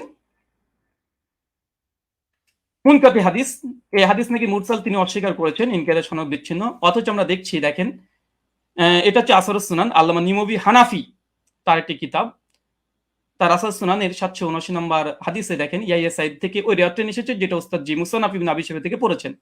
হাদিসটা নিয়ে আসার পরে বলছে ও ইসনাদহু মুরসাল, তিনি পরিষ্কার দাবি করছেন যে এই সনদ হচ্ছে ইনকেতা ঘটেছে, সনদের মধ্যে বিচ্ছিন্ন ঘটেছে। ইয়াহিয়া সাইদ আল কাত্তান রাহিমাহুল্লাহ তিনি ওমর বিন খাত্তাবের জামানা পাই নাই, আর তিনি এটাকে পুরোটাকে অস্বীকার করে দিলেন। আমি এটা খুব আশ্চর্য হয়েছি। তারপরে যদিও তিনি এখানে কবিন শব্দটা লিখে দিয়েছেন যে যদিও মুরসাল সূত্র বিচ্ছিন্ন তবে নাকি শক্তিশালী। আর একটা প্রশ্ন যুক্ত হয়ে গেল, উস্তাদজিকে বলবো হাদিস সহিহ হওয়ার জন্য কয়টা শর্ত? সমস্ত মুসলিম উম্মার ইজমা আছে হাদিস সহিহ হওয়ার জন্য 5টা শর্ত, এবং প্রথম যে শর্ত সেটা হচ্ছে সনদ মানে একদম মুত্তাসিল হতে হবে, সনদের মধ্যে কোনো যেন বিচ্ছিন্নতা না ঘটে, কোনো ইনকেতা না ঘটে, সূত্র যেন বিচ্ছিন্ন না হয়। এর যে হাদিস সহিহ হওয়ার জন্য এটা হচ্ছে ইজমাই শর্ত। সে হানাফি বলেন, আহলে হাদিস, শাফি, মালিকি যেই বলেন, সমস্ত উম্মত একমত হাদিস 5টা শর্তে সহিহ হয়। প্রথম শর্ত হচ্ছে ইত্তেসাল হতে হবে, মুত্তাসিল হতে হবে, সনদ যেন একদম কোনো মাঝখান থেকে চেঞ্জ যেন ব্রেক না করে। অবাক হলাম তিনি এই হাদিস একটা মুরসাল হাদিস তিনি নিজে প্রথমে স্বীকার করে নিয়েছেন কয়েকবার, আবারও স্বীকার করতেও যাচ্ছেন না। অথচ এখানে আসরুস সুনানে আল্লামা নিমবি হানাফি রাহিমাহুল্লাহ তিনি পরিষ্কার দাবি করে নিয়েছেন এই হাদিসের মধ্যে ইনকেতা ঘটেছে, এটা মুরসাল হাদিস, সূত্র বিচ্ছিন্ন হাদিস, তবে কওয়িন, তবে সনদের যে রাবিগুলো আছে এরা শক্তিশালী। হাদিস সহিহ হওয়ার জন্য যেহেতু রিজাল শাস্ত্রের আলোকে এবং হাদিস শাস্ত্রের আলোকে আমাদের দলিল উপস্থাপন করতে হবে। তো হাদিস সহিহ হওয়ার জন্য ওস্তাদ দেখেছে আমার জানার জন্য প্রশ্ন, বিনয়ের সঙ্গে প্রশ্ন, মানে মুত্তাসিল হওয়া এটা শর্ত কি? শর্ত একটু জানাবেন 5টা শর্তের মধ্যে। আর এই সনদের মধ্যে যে মুত্তাসিল, এই সনদের মধ্যে বিচ্ছিন্নতা ঘটেনি, এটা প্রমাণ পেশ করবেন। চলুন এই দেখেন ইয়াহিয়া সাইদ আল আনসারীর এই বর্ণনাকে বাংলাদেশের জগৎ বিখ্যাত আমাদের আলী হোসেন ওসামা জিরো ওস্তাদজি হবে আমার জানা মতে, না হলেও রুহানি উস্তাদ হবে। দলিশ নামাজের মাসাল এই বইটা মোটামুটি 4 জন আলেম মিলে লিখেছে, এক মৌলানা তামিদুল মাওলা, আব্দুল মালিক সাহেব, আব্দুল মতিন সাহেব এবং আবু আকাস মৌলানা, 4 জন মিলে বইটাকে রচনা করেছে। এই তারাবির মাসালাতে 410 নম্বর এবং 411 নম্বর পৃষ্ঠাতে এই দলিলটা নিয়ে এসেছে। নিয়ে আসার পরে এই দলিলটাকে সামনে রেখে তিনি বলছেন যে মুসান্নাফের এই দলিলটা এই বর্ণনাটির সনদ সহিহ, তবে ইয়াহিয়া সাইদ যেহেতু হযরত ওমরের যুগ পাননি, আবার কার কাছ থেকে শুনেছেন তাও বলেনি, এই কারণে এটিকে মুনকাতি সূত্র বিচ্ছিন্ন বলা হয়। তার মানে আমাদের 4 জন সহ লেখা দলিল সহ নামাজের মাসাল এ বইটা, মানে আমরা 5 জনের মত পেয়ে গেলাম মোটামুটি, যে হানাফি ভাইদের এবং দেওবন্দীদের ঘরনারী এই সনদকে মুনকাতি সূত্র বিচ্ছিন্নটা স্বীকার করে নিয়েছে। যদি এরা যদি মূর্খ হয়, আল্লাহু আলম বিসব, হতে পারে, আমি এখানে কোনো কমেন্ট করব না। তারপরে তিনি ওসামা উস্তাদজি তিনি যে কথাগুলো বলেছেন, টেনে হিসড়ে হাদিসটাকে আবার মানে হাসান করার চেষ্টা করছে। তো মূল কথা, সনদের মধ্যে বিচ্ছিন্নতা ঘটেছে এবং হাদিসটার মধ্যে ইনকেতা ঘটেছে। আর বারবার উস্তাদজি বলছে হাদিসটা মুরসাল। আসলে হাদিসটা মুরসাল না, মুনকাতে। কারণ এই হাদিসটা মুরসাল হলে নাবির দিকে নিসবত হতো। যখন নবীর দিকে নিসবত না, এটা ওমরের দিকে নিসবত হয়েছে, যে ওমর আদেশ করেছে। তা হাদিসটা মুরসাল নয়, বরং এখানে ইনকেতা বলাটাই বেশি যৌক্তিক, মুনকাতি এই হাদিস। তার জন্য এখানে আরেকটা পয়েন্ট দেখে নিন। মুনকাতে হাদিসের ব্যাপারে উস্তাদজি অনেকগুলোই দলিল উপস্থাপন করলেন এবং বিভিন্ন আলিমদের ফতোয়া তিনি নকল করে বোঝানোর চেষ্টা করছিলেন বারবার, যে দেখেন মুনকাতে হাদিসকে অনেকে হাদিসে বা মুরসাল হাদিসকে অনেকেই সহি বলার চেষ্টা করছে, এমনকি শেখ আলবানিও বলার চেষ্টা করেছে, তিনি দলিল উপস্থাপন করেছেন। দেখেন, এটা তাইসুল মুস্তাহুল হাদিস, এটা হানাফি আলেম সকলেই মানে, এটা বাংলাদেশ থেকে কওমি ঘরানার তারাই ছাপিয়েছে বইটা, রকমারিতে অ্যাভেলেবেল পেয়ে যাবেন। এখানে দেখেন মুনকাতে হাদিসের উদাহরণ একটা দেওয়ার পরে বলছে মুনকাতে হাদিসের হুকুম কি, বলছে উলামায়ে কেরাম এ বিষয়ে একমত, মানে ইজমা দাবি করছে। বিলুপ্ত রাবি অবস্থা অজ্ঞতা থাকার কারণে মুনকাতে হাদিস জয়ীফ হিসেবে গণ্য। এখানে একটা সংক্ষিপ্ত সাধারণ শ্রোতার জন্য বলি, যে ইয়াহিয়া সাইদ আল কাত্তান তার ওমর বিন খাত্তাবের জামানায় পায়নি। ওমর বিন খাত্তাবের মৃত্যুর প্রায় 40 থেকে 50 বছর পর এই রাবি জন্মগ্রহণ করেছে। ওমর বিন খাত্তাব জামানায় পায়নি। তিনি কিভাবে বলে দিলেন যে ওমরের জামানাতে অমুক অমুক ব্যক্তি, আবার নাম উল্লেখ নেই যে কাকে নির্দেশ দিয়েছে, নাম উল্লেখ নেই হাদিসে, যে 20 ডাকাতের আদেশ করেছে।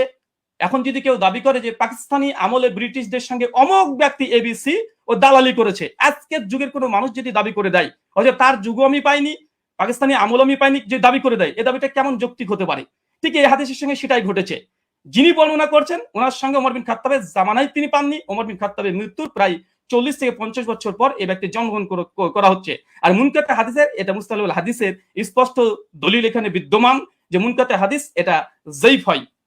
আচ্ছা, এরপর একটা দেখেন, মুরসাল হাদিস বিষয়েও এই মুস্তালাহুল হাদিসের মধ্যে আসছে পরিষ্কারভাবে। কি বলছে দেখেন, উসুলবিদের দৃষ্টিতে মুরসাল এর অর্থ ব্যাপক। তাদের নিকটে প্রতিটি মুনকাতি রিয়াওয়াত মুরসাল, মানে এটা ইস্তাহাল হিসাবে অনেকেই মুনকাতিকে মুরসাল ব্যবহার করে ইস্তাহাল হিসাবে, কিন্তু হুকুম হিসাবে নয়। এরপর বলছে দেখেন, সনদের যে কোনো স্তর থেকে রাবি বাদ পড়ুক না কেন, খতিব বাগদাদির অভিমত হচ্ছে এইটা। এরপরে হুকুম বলছে, কি বলছে দেখেন, যে প্রকৃতপক্ষে মুরসাল হাদিসের জয়ীফ। যদি উস্তাদজি এটা অস্বীকার করতেন না, এটা মুনকাতে হাদিস নয়, এটা মুরসাল হাদিস, যদি অস্বীকার করে দিয়েছিলেন, তাদের ঘর থেকে দেখা হচ্ছে হাদিসটা তারা মুনকাতে স্বীকার করে নিয়েছে। দৈশ নামাজের মাসালাতে মুনকাতে স্বীকার করেছে, আর আসার সুন্নাতে নিমবি তিনি মুরসাল স্বীকার করে নিয়েছেন। আচ্ছা, তারপরেও যদি ওসামা সাহেব বারবার এটাকে মুরসাল এটা অস্বীকার করেও এটা নিয়েই বারবার আলোচনা করে, মুরসাল হাদিসের ব্যাপারে হুকুম কি দিচ্ছে দেখেন, যে প্রকৃতপক্ষে মুরসাল হাদিসের জয়ীফ এবং বর্জনীয়, পরিষ্কার। আচ্ছা চলেন, এটা সহিহ মুসলিম মুকদ্দমা উঠে দেখবেন, এটা ইসলামিক সেন্টার থেকে ছাপানো, আরবিটাও আপনারা ভালোভাবে পড়তে পারবেন। এবং এখানে ইমাম মুসলিম রাহিমাহুল্লাহ তিনি পরিষ্কার মুরসাল হাদিসের একটা বাব কায়েম করেছে। বাব কায়েম করার পরে ইমাম মুসলিম সহিহ মুসলিম রচনার পূর্বে মুকদ্দমা শুধু উসুল হাদিস দিয়ে তিনি একদম পালাতে রেখেছেন। তার মধ্যে মুরসাল আলোচনা করতে গিয়ে তিনি বলছেন যে মুরসাল রিওয়ায়াত হাদিস সময়ের ব্যাপারে আমাদের মুহাদ্দিসদের, মানে মুহাদ্দিসগণের কেরামের অভিমত হচ্ছে মুরসাল হাদিস হুজ্জাত দলিল হিসেবে পরিগণিত হবে না। মানে কোন হাদিসের সনদের মধ্যে যদি বিচ্ছিন্ন ঘটে, যেটা আমাদের উস্তাদ যে আজকে দলিল পেশ করেছে, তাহলে সেটা কোনোভাবে হিসেবে গ্রহণযোগ্য নয়। সর্বশেষে বলছে ফলে তা মুরসাল হওয়ার সম্ভাবনায় আমাদের নিকটে হুজ্জত বা দলিল হিসেবে পরিগণিত হবে না। এবং ইমাম মুসলিম রাহিমাহুল্লাহ তিনি বলছেন মুরসাল হাদিস হোক, সনদ যদি বিচ্ছিন্ন ঘটে যায়, এই হাদিস সহিহ নয়, এটা বর্জনীয়, এটা যায়িফ, এটা মারদুদ। এবং হাদিস সহিহ অর্জন যে 5টা শর্ত, ইজমা আছে, এরপরে ইজমা দাবি করলাম, ইজমা আছে। প্রথম শর্ত হচ্ছে যে মুত্তাসিল হতে হবে। আচ্ছা, এখানে দেখেন উনি আলবানী রাহিমাহুল্লাহর এই সুলাইমান আর তাউসের একটা রিওয়ায়াত নিয়ে এসে বলছেন যে আলবানী দেখো তোমাদের ঘরে আলবানী একটা মুরসাল হাদিসকে হুজ্জাত গ্রহণ করে নিয়েছে। আমি একই টিট ফর ট্যাট দিয়ে দিলাম উস্তাদজিকে, যে দেখেন আপনাদের দলিল নামাজের মাসালে বইয়ে আহলে হাদিসদের একটা দলিল খণ্ডন করতে গিয়ে এখানে মৌলানা আব্দুল মালিক সাহেব, আব্দুল মতিন সাহেব এবং তামহিদুল মাওলা সাহেব, আরো 4 জন বড় বড় বিজ্ঞ ওলামা, তারা কি বলছে, এই হিসাবে সুলাইমান ও তাউসের মাঝে আরেকটি বিচ্ছিন্নতা সৃষ্টি হয়েছে, মানে সূত্র বিচ্ছিন্ন হয়েছে, যার কারণে হাদিসটা হাসান মানে সহি তদুর কিবা হাসান হওয়া দুষ্কর হয়ে পড়েছে। এটা আমাদের দেওবন্দি বাংলাদেশি ওলামা মাশায়েখ যারা আছেন, বিশেষ করে কওমি ঘরানার, তাদের যারা লিখেছে ওটা একদম সকলে মাথার ওপরে তারা। তা আলবানি যেমন দলিল দিয়েছিল, আমি পাল্টা একটা দলিল দিয়ে দিলাম। আচ্ছা, এই হচ্ছে। আচ্ছা, এখানে আরেকটা দলিল তিনি যেহেতু ইয়াহি সাইদ আল আনসারি থেকে একটা হাদিস মাত্র দিয়েছে, তবে বিন বাজ রাহিমাহুল্লাহ ফতোয়া পড়তে গিয়ে তিনি আরেকটা রিওয়ায়াত পেশ করেছেন, সেটা হচ্ছে ইয়াজিদ বিন রোমান থেকে। দেখেন 2 নম্বর যে দলিলটা দিয়েছে একই অবস্থা, ইয়াজিদ বিন রোমানের দলিলটাও এটাও ইনকেতা, সনদ বিচ্ছিন্ন হয়েছে। এবং আমার চ্যালেঞ্জ ছিল উস্তাদজিকে, বা আমার অনুরোধ ছিল যে উস্তাদজি এমন একটা দলিল পেশ করবেন যার মধ্যে কোনো বিচ্ছিন্নতা ঘটেনি, কোনো ইরসাল হয়নি, এবং এমন একটা হাদিস পেশ করলেন যে হাদিসে কাকে যে আদেশ করা হয়েছে তার নাম উল্লেখ নেই, অথচ মুয়াত্তা মালিক আলহামদুলিল্লাহ সনদের মধ্যে কোনো ইরসাল নেই, ইনকেতা ঘটেনি, সনদের মধ্যে কোনো রাবির উপরে জাররা পরিমাণে কোনো জারা নেই, সনদে কোন ব্যক্তিকে কোন সাহাবী ওমর বিন খাত্তাব 8 টাকা তারাবির আদেশ করেছে সেটাও মজুদ আছে আলহামদুলিল্লাহ। কিন্তু আমাদের উস্তাদজি 15 মিনিট সময় নিয়ে তিনি মাত্র একটা দলিল পেশ করেছেন, বিন বাজের ফতোয়াতে এই ইয়াজিদ বিন রোমানের এর অর্থে চলে এসেছে। এটাই একই অবস্থা। কি বলছেন দেখেন, 200 নামাজের মাসালাতেই বলছে, কি বলছে, এটিও একজন তাবির সাক্ষ্য, মুহাদ্দিসগণের পরিভাষা অনুযায়ী বা এটাকে মুনকাতি মুরসাল বলা হয়, কারণ ইয়াজিদ ইবনে রোমান হযরত ওমরের যুগ পাননি, একই সমস্যা, এটাকে যঈফ বলা উচিত নয়। তারপরে মাসলাকে হানাফির নিকটে যেহেতু মুরসাল হাদিস হুজ্জাত, যঈফ হাদিস হুজ্জাত, ফজিলতের ক্ষেত্রে যঈফ হাদিস হুজ্জাত, তার মানে এখান থেকে বোঝা গেল যে আহলে হাদিসরা যে দলিল পেশ করেছে আলহামদুলিল্লাহ এর মধ্যে কোনো বিচ্ছিন্নতা নেই। আমাদের হানাফি ভাইদের পক্ষ থেকে যে দলিলটা আমরা পেয়েছি প্রথম পর্বেই, কারণ প্রথম দলিল মানে মজবুত দলিল দেয় মানুষ, প্রথম যেটা দেয় সেটা মজবুতই দেয়, কিন্তু দুর্ভাগ্য সনদের মধ্যে বিচ্ছিন্নতা ঘটে গেছে, সনদের মধ্যে ইনকেতা ঘটে গেছে, মাকড়সার জালের মতো দুর্বল একটা সনদ দিয়ে এটাকে আজকে দাবি হিসাবে দলিল পেশ করা, ওস্তাদজির কাছে আমি বিষয়টা একটু কেমন ভাবে মনে হচ্ছে, যেটা কেমন ঘটে গেল যে প্রথম সনদেই এরকম একটা ঘটনা ঘটে যাবে। আচ্ছা, 2 নম্বর, আমার উস্তাদজি জাস্ট 2টো দলিলই পেশ করেছে তার প্রেজেন্টেশনে, 2টো দলিল এখানে আমি খণ্ডন করেছি। তাছাড়া তিনি আদার্স যে কথা না, তিনি তেমন কোনো কথা বলেনি, 2টো হাদিস নিয়ে, আর মুনকাতে হাদিস হুজ্জাত বা মুরসাল হাদিস হুজ্জাত তিনি এই বিষয়ে পরে কথা বলতে চেয়েছেন। আমিও দেখিয়েছি যে ইমাম মুসলিমের নিকটে মুরসাল মুনকাতে হাদিস মানে গ্রহণযোগ্য নয়। তাছাড়া দলিল সহ নামাজের মাসালাতে স্বয়ং আব্দুল মতিন সাহেব একটা সূত্র বিচ্ছিন্ন হওয়ার কারণে আহলেসের একটা দলিলকে বাতিল ঘোষণা করে দিয়েছে, হাসান হওয়া দুষ্কর বলে দিয়েছে।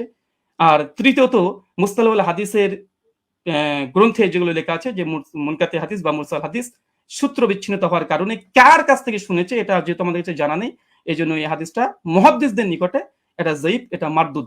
এবং আমি একটা প্রশ্ন করে দিয়েছি ওস্তাদ, যে এটা এড়িয়ে যাবেন না, যেহেতু এবার রিবার্টাল সেশন আপনার এড়িয়ে যাবেন না, 8টা প্রশ্ন আপনার মানে কাঁধের উপরে আছে, এবং যেই মানে আমি চেয়েছি যেমন ভাবে তলব করেছি দেওয়ার চেষ্টা করবেন, এবং হাদিস সহিহ হওয়ার জন্য সনদ মুত্তাসিল হওয়া প্রয়োজন কি প্রয়োজন না, এটা প্লিজ দিয়ে আলোচনা শুরু করবেন। আমি আবার আপনাকে 1.5 মিনিট আগে ছেড়ে দিলাম, কেন আপনি জাস্ট 2টো দলিল পেশ করেছেন।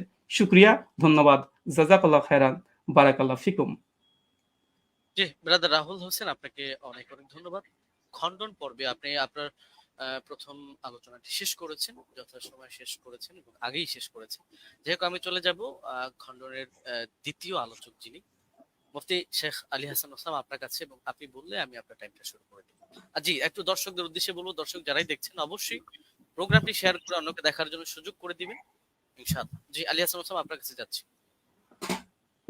আপনি বললে আমি টাইমটা শুরু করব।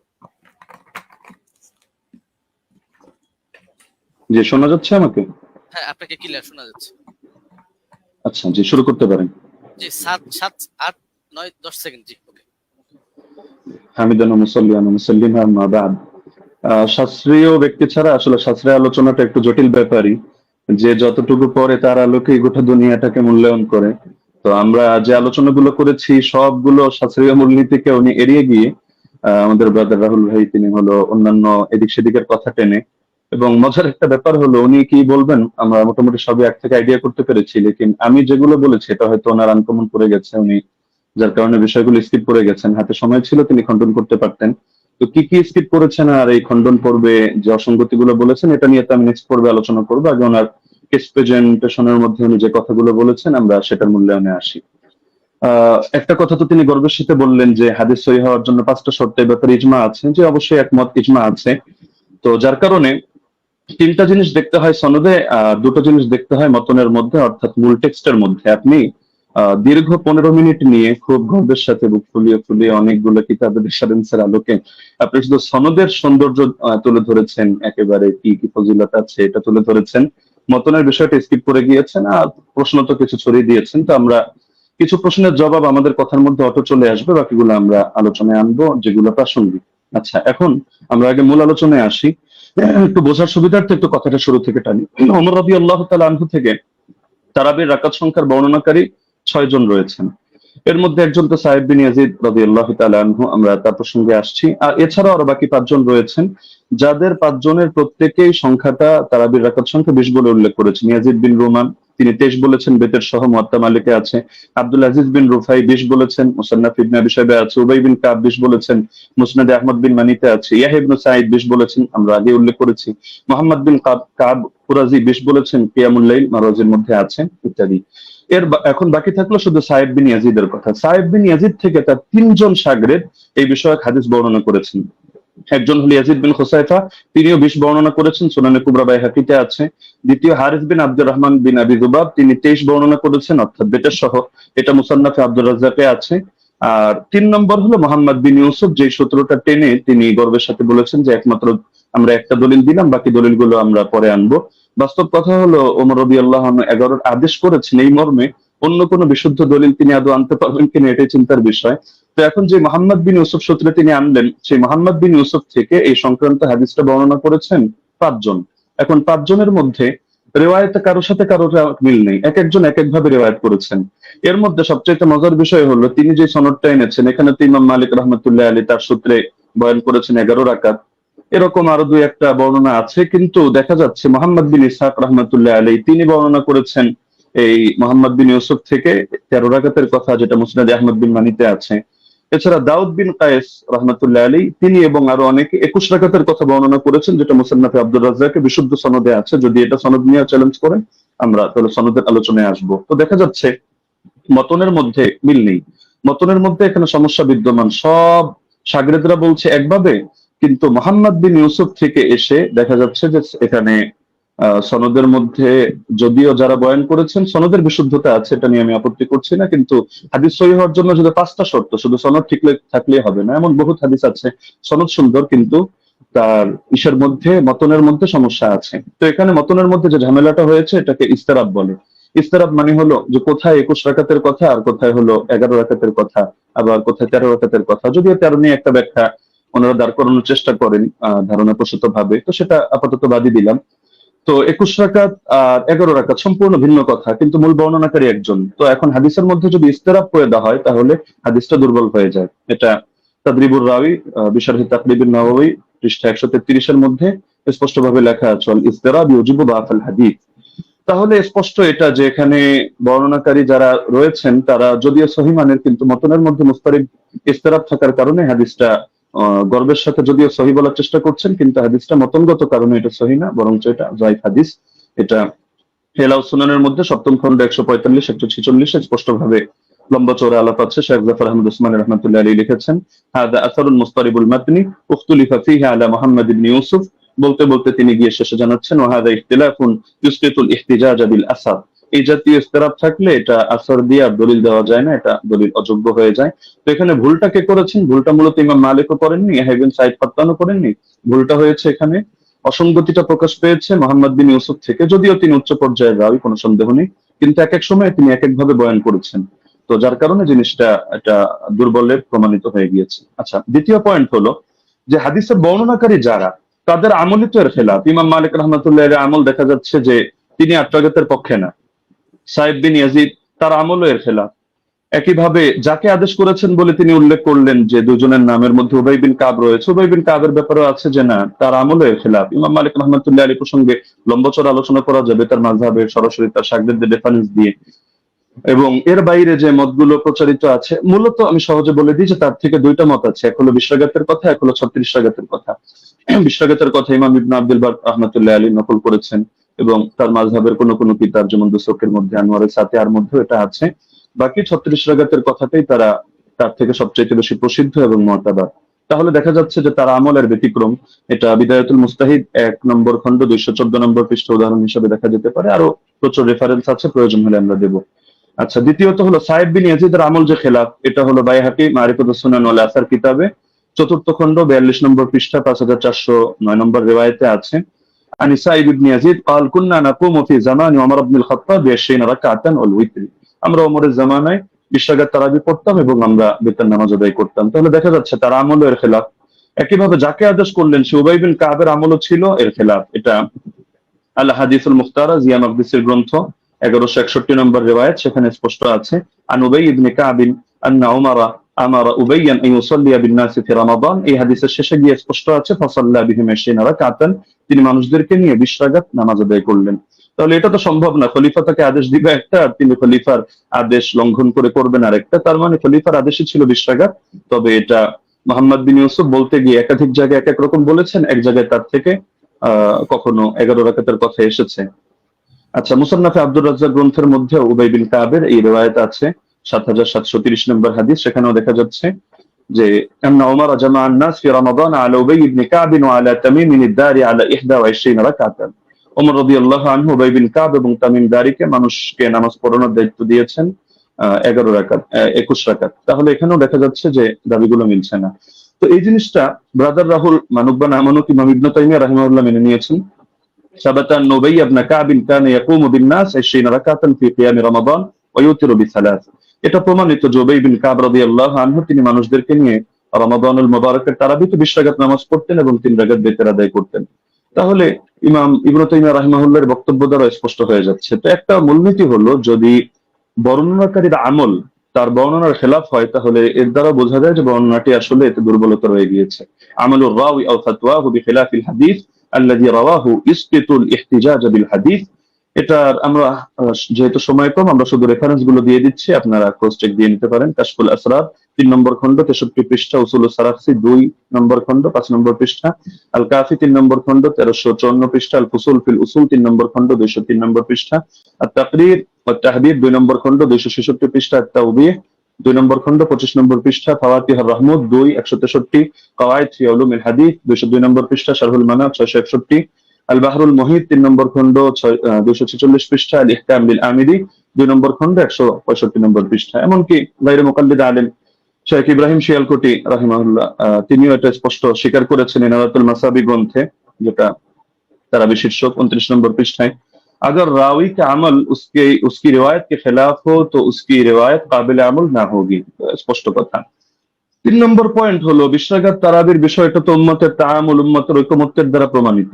তো সুতরাং যদি আমরা তর্কের খাতিরে, এটা তো আমরা দেখালাম যে আসলে ওনার মতনের সমস্যার কারণে ওনার হাদিসটা যতই মুয়াত্তা মালিক বলুক আর যে কিতাবের নামে বলুক, কিন্তু মুয়াত্তা মালিক হওয়ার মানে তো এটা না যে প্রতিটা হাদিসের কোন জায়গায় কোন ধরনের কোন অসঙ্গতি নেই, কোথাও কোনো মতনের মধ্যে ইস্তেরাব নেই, এমন কথা কেউ দাবি করার সুযোগও নেই। তো যদি কেউ দাবি করেও থাকে যে তিনি একসময় 11 রাকাত আদেশ করেছিলেন তর্কের খাতিরে মানলেও, তাহলে ইমামরা ব্যাখ্যা দিয়ে গিয়েছেন। যেমন ইমাম ইবনে আব্দুল বার মালিক রাহমাতুল্লাহ আলাইহি ব্যাখ্যা দিয়েছেন যে এটা মানসুখ। শুরুতে হয়তো তিনি 11 রাকাতে দিয়েছিলেন, এরপর তিনি 21 রাকাতের কথা বলেছেন।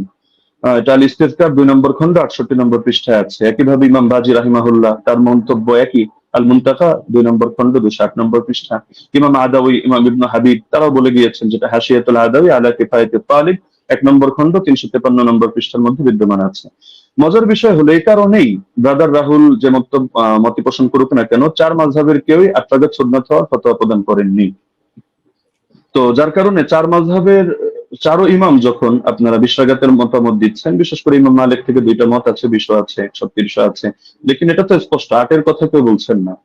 এবং 8 এর নামে যেটা চালানো হয় সালাফি ভাইরা কেউ কেউ চালায়, তো সেটা প্রমাণিত না। কেন প্রমাণিত না এটা যদি চ্যালেঞ্জ করে আমরা উনি সেই রেফারেন্স টানলে জবাবে আসবো, না হলে শুধু শুধু জবাব দিয়ে সময় বাড়িয়ে লাভ নেই। তো মূলনীতি হলো ইমাম ইবনে রাজব হাম্বলি রাহমাতুল্লাহ আলাইহি লিখেছেন তার ফাদলুল ইলমিস সালাফ আলা ইলমিল খালাফ পৃষ্ঠা 83 এর মধ্যে, فأما ما اتفق على تركه فلا يجوز العمل به لأنهم ما تركوه إلا على علم أنه لا يعمل به। ইমামরা যদি একমত হয়ে যায় যে হাদিসটা এটা তরক করা হচ্ছে, অর্থাৎ তারা কেউ এর আগে ফতোয়া দিচ্ছেন না, আমল করছেন না, তাহলে সেটা আসলে মজবুত থাকে না এবং তার মধ্যে বিভিন্ন দুর্বলতা তৈরি হয়ে যায়, সেটা দলিলযোগ্য হয় না। কারণ এটাকেও এর স্বাদ বলে। স্বাদ কখনো সনদের দ্বারাও হয়, কখনো মতনের দ্বারাও হয়। তিনি তার কিতাব শারহুল আলী তিরমিজির মধ্যে 2 নম্বর খণ্ড 624 নম্বর পৃষ্ঠা, এই কিতাবগুলোর নাম তো অবশ্যই ব্রাদার রাহুল শোনার কথা, এই পৃষ্ঠাগুলো পড়েছেন কিনা আমি জানি না, না হলে আপনি প্রয়োজনে এগুলো চেক দিয়ে আপনি মন্তব্য করতে পারেন। যে তিনি লিখেছেন, ওমা হুয়া শাযুল মাতনি কাল আহাদিস আল্লাতী সাহহাতিল আহাদিস বিখিলাফিহা ওয়া আজমাআত আইম্মাতুল উলামা আলাল কওলি বিগাইরিহা। যে হাদিসের ক্ষেত্রে দেখা যাচ্ছে যে উম্মতের আলেমদের মধ্যেও যারা ইমাম, তারা এর বিপরীত ফতোয়া দিচ্ছেন, সেই ক্ষেত্রে সেই হাদিসের মতনকে শায হিসাবে বিবেচনা করা হয়। অর্থাৎ শায যদি কোনো হাদিসের মতনকে বলা হয়, তাও সেটা সহিহ থাকে না। তাহলে দেখা যাচ্ছে যে যদি উনি পয়েন্ট বলেছেন অনেকগুলো এবং গর্বের সাথে বলেছেন, কিন্তু সবগুলো মিলে উনি সনদের আলোচনায় সীমাবদ্ধ থেকেছেন, মতনের আলোচনায় আসেননি। আমরা মতন থেকে কয়েকটা পয়েন্ট দেখালাম, আরো অনেক পয়েন্ট দেখানো সম্ভব। যে উনি যে হাদিসটা দেখিয়েছেন এটা মুস্তারিদ একটা হাদিস। আচ্ছা, এখন প্রাসঙ্গিক ভাবে কয়েকটা আলোচনা করে ফেলি, যেহেতু হালকা সময় বাকি আছে। তিনি মুরসাল না মুনকাতি এটা নিয়ে একটু জ্ঞান দেওয়ার চেষ্টা করেছেন, যে এটাকে আমি কেন মুরসাল বললাম, মুনকাতি বলা উচিত ছিল। আসলে কোন জায়গায় কোন শব্দ ব্যবহার হবে, এটা পরিভাষাগুলো একটু বিস্তরভাবে পড়া লাগে। শুধু একটা তাইসির মুস্তালাহিল হাদিস পড়েই ইমাম আর ফকি হয়ে গেলে তো মুশকিল ব্যাপার। যেমন আমি আপনাকে প্রসিদ্ধ কিতাব যেটা আপনারা পড়েন, আর নুকাত আলা মুকাদ্দিমাত ইবনে সালাহ 1 নম্বর খণ্ড 447 পৃষ্ঠা দেখবেন। একইভাবে আল ইবহাজ 2 নম্বর খণ্ড 339 পৃষ্ঠা দেখবেন। এবং শারহে মুসলিমের মধ্যে নববীও বলেছেন যে আম্মাল মুরসাল فهو عند الفقهاء والأصوليين والخطيب البغدادي وجماعة من المحدثين من قطع إسناده على أي وجه كان انقطاعه فهو عندهم بمعنى المنقطع। ফকিহদের দৃষ্টিতে, উসুলিয়িনদের দৃষ্টিতে, খতিবে বাগদাদের দৃষ্টিতে এবং একদল মুহাদ্দিসদের দৃষ্টিতে মুরসালের সংজ্ঞা হলো যে সনদের মধ্যে যেভাবেই বিচ্ছিন্নতা হোক না কেন, ইনকাতা যেভাবেই হোক না কেন, এটা মাঝেই হোক আর শেষেই হোক, রাসূলের আগেই হোক আর সাহাবীর আগেই হোক, বাস সেটাকেই তারা মুনকাতি হিসেবে বলে থাকেন। তো এটা একটা তাদের ইসতিলাহগত বিষয়। তো সুতরাং এই জিনিসটা মানে মুরসাল বলা উচিত ছিল না, মুনকাতি বলা দরকার ছিল, বিষয়টা এমন না। আচ্ছা, উনি যে নিমাউই রাহিমাহুল্লাহর হাওয়ালা দিলেন আথার সুনান থেকে, উনি আরবি যেহেতু পড়তে পারেন টুকটাক, উনি তো এটা দেখার কথা যে ইমাম নিমাউই রাহিমাহুল্লাহ তিনি শুধু এতটুকুই বলেন নাই যে হাযা মুরসালুন কাওয়ি, যে হাদিসটা মুরসাল, হাদিস শক্তিশালী, বরং যেই মূলনীতিটা আমরা এনেছি ইমাম ইরাকির হাওয়ালায়, যে তাবেঈ যদি সাহাবীর থেকে কোনো ঘটনা বয়ান করে যেটা তার জামানায় জারি ছিল, তাহলে সেটাকে বাহ্যিকভাবে মুরসাল ধরা হলেও কিন্তু হুকুমের বিবেচনায় মুত্তাসিল ধরা হয়। আমরা তো আলোচনা করছি শাস্ত্রীয় মূলনীতির আলোকে হুকুম প্রসঙ্গে। তো এই মূলনীতিটা আপনি যে কিতাবের হাওয়ালা দিলেন এবং মজার বিষয় যে স্ক্রিনশট দিলেন, আপনি এটাই যদি ভালো করে দেখেন টিকার মধ্যে খুঁজে পাবেন। তো দেখা যাচ্ছে আপনি একাংশ পরে তাড়াহুড়ো করে রেফারেন্স দিয়ে দিলেন, কিন্তু এটা আপনার নজরের বাইরে চলে গেল, যার কারণে নিমাউইকে আমার বিরুদ্ধে দাঁড় করিয়ে দিলেন। দ্বিতীয়ত দলিল সহ আমাদের মাসাইল কিতাবটাকে আমার বিরুদ্ধে দাঁড় করালেন। তবে মজার বিষয় হলো আপনি এই জিনিসটা খেয়াল করলেন না যে আমি বারবার বলছি যে বাহ্যিকভাবে দেখতে মুনকাতি, সূত্র বিচ্ছিন্ন, তবে আমরা হুকুম নিয়ে আলোচনা করছি যে হুকুমের বিবেচনায়, যেমন মারফুয়ে হুকমি তো এই শব্দ আপনার শোনার কথা, যে অনেক হাদিস এটা মারফু না, মানে আল্লাহ রাসূলের দিকে নিসবত করে সাহাবী বলেন নাই, কিন্তু সাহাবী বলেছেন স্বাভাবিক তার উক্তি হিসাবে। কিন্তু আমরা যখন বিবেচনা করছি আমরা বলছি মারফুয়ে হুকমি, মানে দেখতে যদিও এটা মাওকুফ হাদিস, সাহাবীর বর্ণনা, সাহাবীর উক্তি, কিন্তু হুকুমের বিবেচনায় এটা হলো মারফু, অর্থাৎ আমরা এটাকে মারফু হিসাবে বিবেচনা করব। এখন যদি আপনি এক কিতাব খুলে দেখেন, দেখো সে তো মাওকুফ বলেছে, অথবা আপনি এখন তাহলে মারফু বলছেন কিভাবে, তাহলে বলতে হবে ভাই বিবেচনাবোধের পার্থক্য তো আপনাকে বুঝতে হবে। একটা জাহিরি এতেবার, একটা হাকিকি এতেবার। জাহিরি বিবেচনায় হাদিসটাকে আপনার মুনকাতি মনে হতে পারে, কিন্তু আপনি শাস্ত্রের কথায় যখন আসবেন, শিরোনামে যেহেতু শাস্ত্রীয় আলোচনা, তো আপনি শাস্ত্র দিয়ে দেখতে হলে আপনি শাস্ত্রের মূলনীতির আলোকে তো বিবেচনা করতে হবে, না হলে মূলনীতিকে চ্যালেঞ্জ করেন। আপনি অমুক কিতাবে এটা আছে, তমুক কিতাবে এটা আছে, শুধু এতটুকু বললে যথেষ্ট না, আপনাকে মাথায় রাখতে হবে একটা শাস্ত্র পরিগণিত হয় টোটাল পুরো বিষয়টাকে সামনে রেখে। কোরআনের এক আয়াত আর এক আয়াতের তাফসীর হয়, না হলে আপনি এক আয়াত দিয়ে মতকেও বৈধ করে দিতে পারবেন, আর এক আয়াত দিয়ে জিহাদকেও নিষিদ্ধ করে সব জায়গায় সবরের আদেশ দিতে পারবেন, কিন্তু পুরো সামগ্রিক ভান্ডারকে, শাস্ত্রকে সামনে রেখে আপনার সিদ্ধান্তে আসতে হবে। এই জিনিসটা যদি না বোঝেন তাহলে শুধু আবেগী কিছু কথা বলবেন বা একটু ইমোশনাল কিছু লেকচার হবে, লেকিন এর দ্বারা শাস্ত্রীয় কোনো কথা হবে না। তো যেহেতু সারা দেশ এটা দেখছে এবং আলেম ওলামা, তালিবুল ইলম সবাই মূল্যায়ন করছে, সুতরাং আমার অনুরোধ থাকবে নেক্সট পর্বে আপনি শাস্ত্রীয় আলোকে এই মূলনীতিগুলো চ্যালেঞ্জ করেন। ধন্যবাদ, জাযাকাল্লাহ। আমি কারেক্ট টাইম শেষ করলাম। জি, মোহতরম আলী হাসান ওসমান, আপনাকে অনেক অনেক ধন্যবাদ। আমি আরেকটি জিনিস আপনাদেরকে মনে করিয়ে দিতে চাই যে আপনাদের জন্য আমাদের পক্ষ থেকে 2 মিনিট সময় ছিল বা আছে। আরেকটি খণ্ডন পর্ব আছে, আপনারা চাইলে 2 মিনিট আপনারা ব্যবহার করতে পারেন। আমি দ্বিতীয় খণ্ডন পর্বটি যাচ্ছি এবং এই খণ্ডন পর্বর পরেই আমাদের আর কোনো খণ্ডন পর্ব থাকছে না, একটাই লাস্ট। আমি প্রথমে চলে যাব ব্রাদার রাহুল হোসেন আপনার কাছে, এবং আপনি বললে আমি টাইমটা শুরু করে দেব। একটা স্লাইড পাঠিয়েছি, স্লাইড 8 লেখা আছে, 8 লেখা আছে, দেখেন। জি পেয়েছি। জি, স্ক্রিনে নিয়ে আসতে হবে। আচ্ছা, সময় স্টার্ট নাও। জি সো বিসমিল্লাহ। সম্মানিত দর্শক মন্ডলী, উস্তাদজি যেটা শেষ করেছেন সেটা দিয়ে শুরু করবো। উনি বললেন যে পারলে ওসুলকে চ্যালেঞ্জ করতে। আমি চ্যালেঞ্জ করে দিয়েছি। উস্তাদজি আমার 8টা অভিযোগের 2টা পয়েন্টে জবাব দেয়নি এবং বলেছিল জবাব দেবে, এবং আমি নাকি স্বাস্থ্য সম্পর্কে তেমন না জানলে এটা সমস্যা, কিন্তু কোথায় যে সমস্যা তিনি এখন পর্যন্ত বলেননি। এটা একটা কেমন হয়ে গেল। উস্তাদজিকে আবার বলে দিই ওসুলকে চ্যালেঞ্জ করেছি, একটু শুনবেন। আমি আপনাকে বলেছিলাম যে হাদিস সহিহ হওয়ার জন্য ইজমাই ওসুল হচ্ছে 5খানা শর্ত লাগবে। প্রথম হচ্ছে মুত্তাসিল হওয়া, সনদের মধ্যে শক্তিশালী হওয়া, সনদের মধ্যে বিচ্ছিন্ন যেন না হয়, এবং দেখানো হয়েছে যে সনদের মধ্যে বিচ্ছিন্নতা আছে। ইয়াহিয়া সাইদ আল কাত্তান উমর বিন খাত্তাবের যুগ পান নাই। এটা হুকমান মারফু বা আপনি যতই প্রমাণ করার চেষ্টা করেন না কেন, কোনোভাবেই এটা প্রমাণ করা সম্ভব নয় যে সনদের মধ্যে ইনকেতা ঘটেনি, যেটা আমি দেবন্দি হানাফি বেল কিতাব থেকে দেখিয়েছি। 2 নম্বর বিষয়, এখানে তিনি আমাকে যে কথাটা আবার বলতে চাইলেন সেটা হাদিস সাজ হওয়া, এবং এর সঙ্গে সঙ্গে বললেন দেখেন 8 টাকাতে তারাবি যেটা দাদা রাহুল পেশ করেছেন সেটা মুয়াত্তা মালিক থেকে, আর মুয়াত্তা মালিকের সনদের রাবিদের মধ্যে কোনো সমস্যা নেই। তবে মতন নিয়ে ব্রাদার রাহুল কোনো কথা বলেনি। অভিযোগ করে তো দেখেন, অভিযোগ করলে তো জবাব দেব। আপনি তো অভিযোগটা করেননি, বরং দ্বিতীয় পর্বে এসে অনেকগুলো 1 ডজন দলিল আপনি এখানে পেশ করেছেন। এটা একটা মানে কোয়ালিটি আছে, যে শেষ পর্বে একসঙ্গে অনেকগুলো দিয়ে দিব যেন আর সময় না পাওয়া যায়, এটা আমরাও বুঝি। চলেন আপনার সেটার জবাব দিয়ে দিই। উনি বললেন যে মোহাম্মদ বিন ইউসুফ থেকে 3 জন, সাইদ বিন ইয়াজিদ থেকে টোটাল 6 জন হাদিস বর্ণনা করেছে তারাবির 20 রাকাতের টোটাল তারাবি রাকাত সংখ্যার উপরে। তার মধ্যে মোহাম্মদ বিন ইউসুফ একজন, যিনি 3 জন হাদিস বর্ণনা করেছে মোহাম্মদ বিন ইউসুফ থেকে। এক ইমাম মালিক যিনি 11 রাকাতের কথা বলেছে, যেটা আমার দলিল দেখিয়েছি। উনি বলেন মোহাম্মদ বিন ইবনে ইসহাক উনি 13 রাকাত, আর দাউদ বিন কায়েস তিনি 21 রাকাত। অতএব এখানে ইজতিরাব ঘটেছে। বাহ, চমৎকার। উস্তাদজিকে বলবো আর একটু পড়াশোনা করতে হবে। শুধু মোহাম্মদ বিন ইউসুফ থেকে মাত্র 3 জন নয়, টোটাল ব্যবহার করেছে 8 জন হাদিস। আপনার সামনে স্ক্রিন দেখতে পাচ্ছেন। ইয়াহিয়া সাইদ আল কাত্তানের মতো মুহাদ্দিস আপনি যার কথা বলেন উনিও ব্যবহার করেছেন। উনি মোহাম্মদ বিন ইউসুফ থেকে 11 রাকাতের কথা আদেশ করেছেন, যেটা মুসনাদ ইবনে আবি শাইবাতে রিয়াত স্পষ্ট সেই সনদে প্রমাণ আছে। যদি সম্ভব হয় একটা কিলো কাল করে দেখাবেন, আমি স্ক্রিন নিয়ে আসছি। 2 ইমাম মালিক তো দেখলেন একটু আগে, ইসমাইল বিন জাফর তিনিও বর্ণনা করেছেন 4, ওসমান ইবনে যায়েদ আল লাইসি তিনিও বর্ণনা করেছেন 11 রাকাত, ইসমাইল বিন উমাইয়া তিনিও 11 রাকাত, আব্দুল আজিজ বিন মুহাম্মদ তিনিও 11 রাকাত। টোটাল মোহাম্মদ বিন ইউসুফের 8 জন শাগরেদ। পয়েন্ট টু বি নোটেড, ভালোভাবে দেখেন, গেম ঘুরে যাবে এখান থেকে। মোহাম্মদ বিন ইউসুফের টোটাল 8 জন শাগরেদ তারাবির রাকাত বর্ণনা করেছে। তার মধ্যে 5 জন বাবার বর্ণনা করছে 11 রাকাত। শুধুমাত্র মোহাম্মদ বিন ইউসুফ আর দাউদ বিন কায়েস তারা বলছে কেউ 13 রাকাত, কেউ হচ্ছে 21 রাকাত। চলেন জবাব দেখেন। মোহাম্মদ বিন ইসহাক তিনি কি বলছেন, 21 রাকাত নাকি বর্ণনা করেছে। মোহাম্মদ বিন ইসহাক কে? হানাফিদের বই তাজালিয়াতের শাবদার দেওবন্দি মুনাজিরের নাকি ইসলাম তাজালিয়াতের শাবদার 5ম খণ্ডের 311 পৃষ্ঠায় পরিষ্কার বলছে মোহাম্মদ বিন ইসহাক ইমাম মালিক তাকে দাজ্জাল বলেছে, কাযযাব বলেছে, মিথ্যুক বলেছে। হানাফিদের নিকটে মোহাম্মদ বিন ইসহাক তিনি কাযযাব, মিথ্যুক, মানে তাদের উসুল দিয়ে হাদিস জাল পর্যন্ত বলা যায়। কেন সনদের মধ্যে এই মোহাম্মদ বিন ইসহাক যিনি আছেন ইনি কাযযাব, যিনি 21 রাকাত বর্ণনা করেছে মোহাম্মদ বিন ইউসুফ থেকে।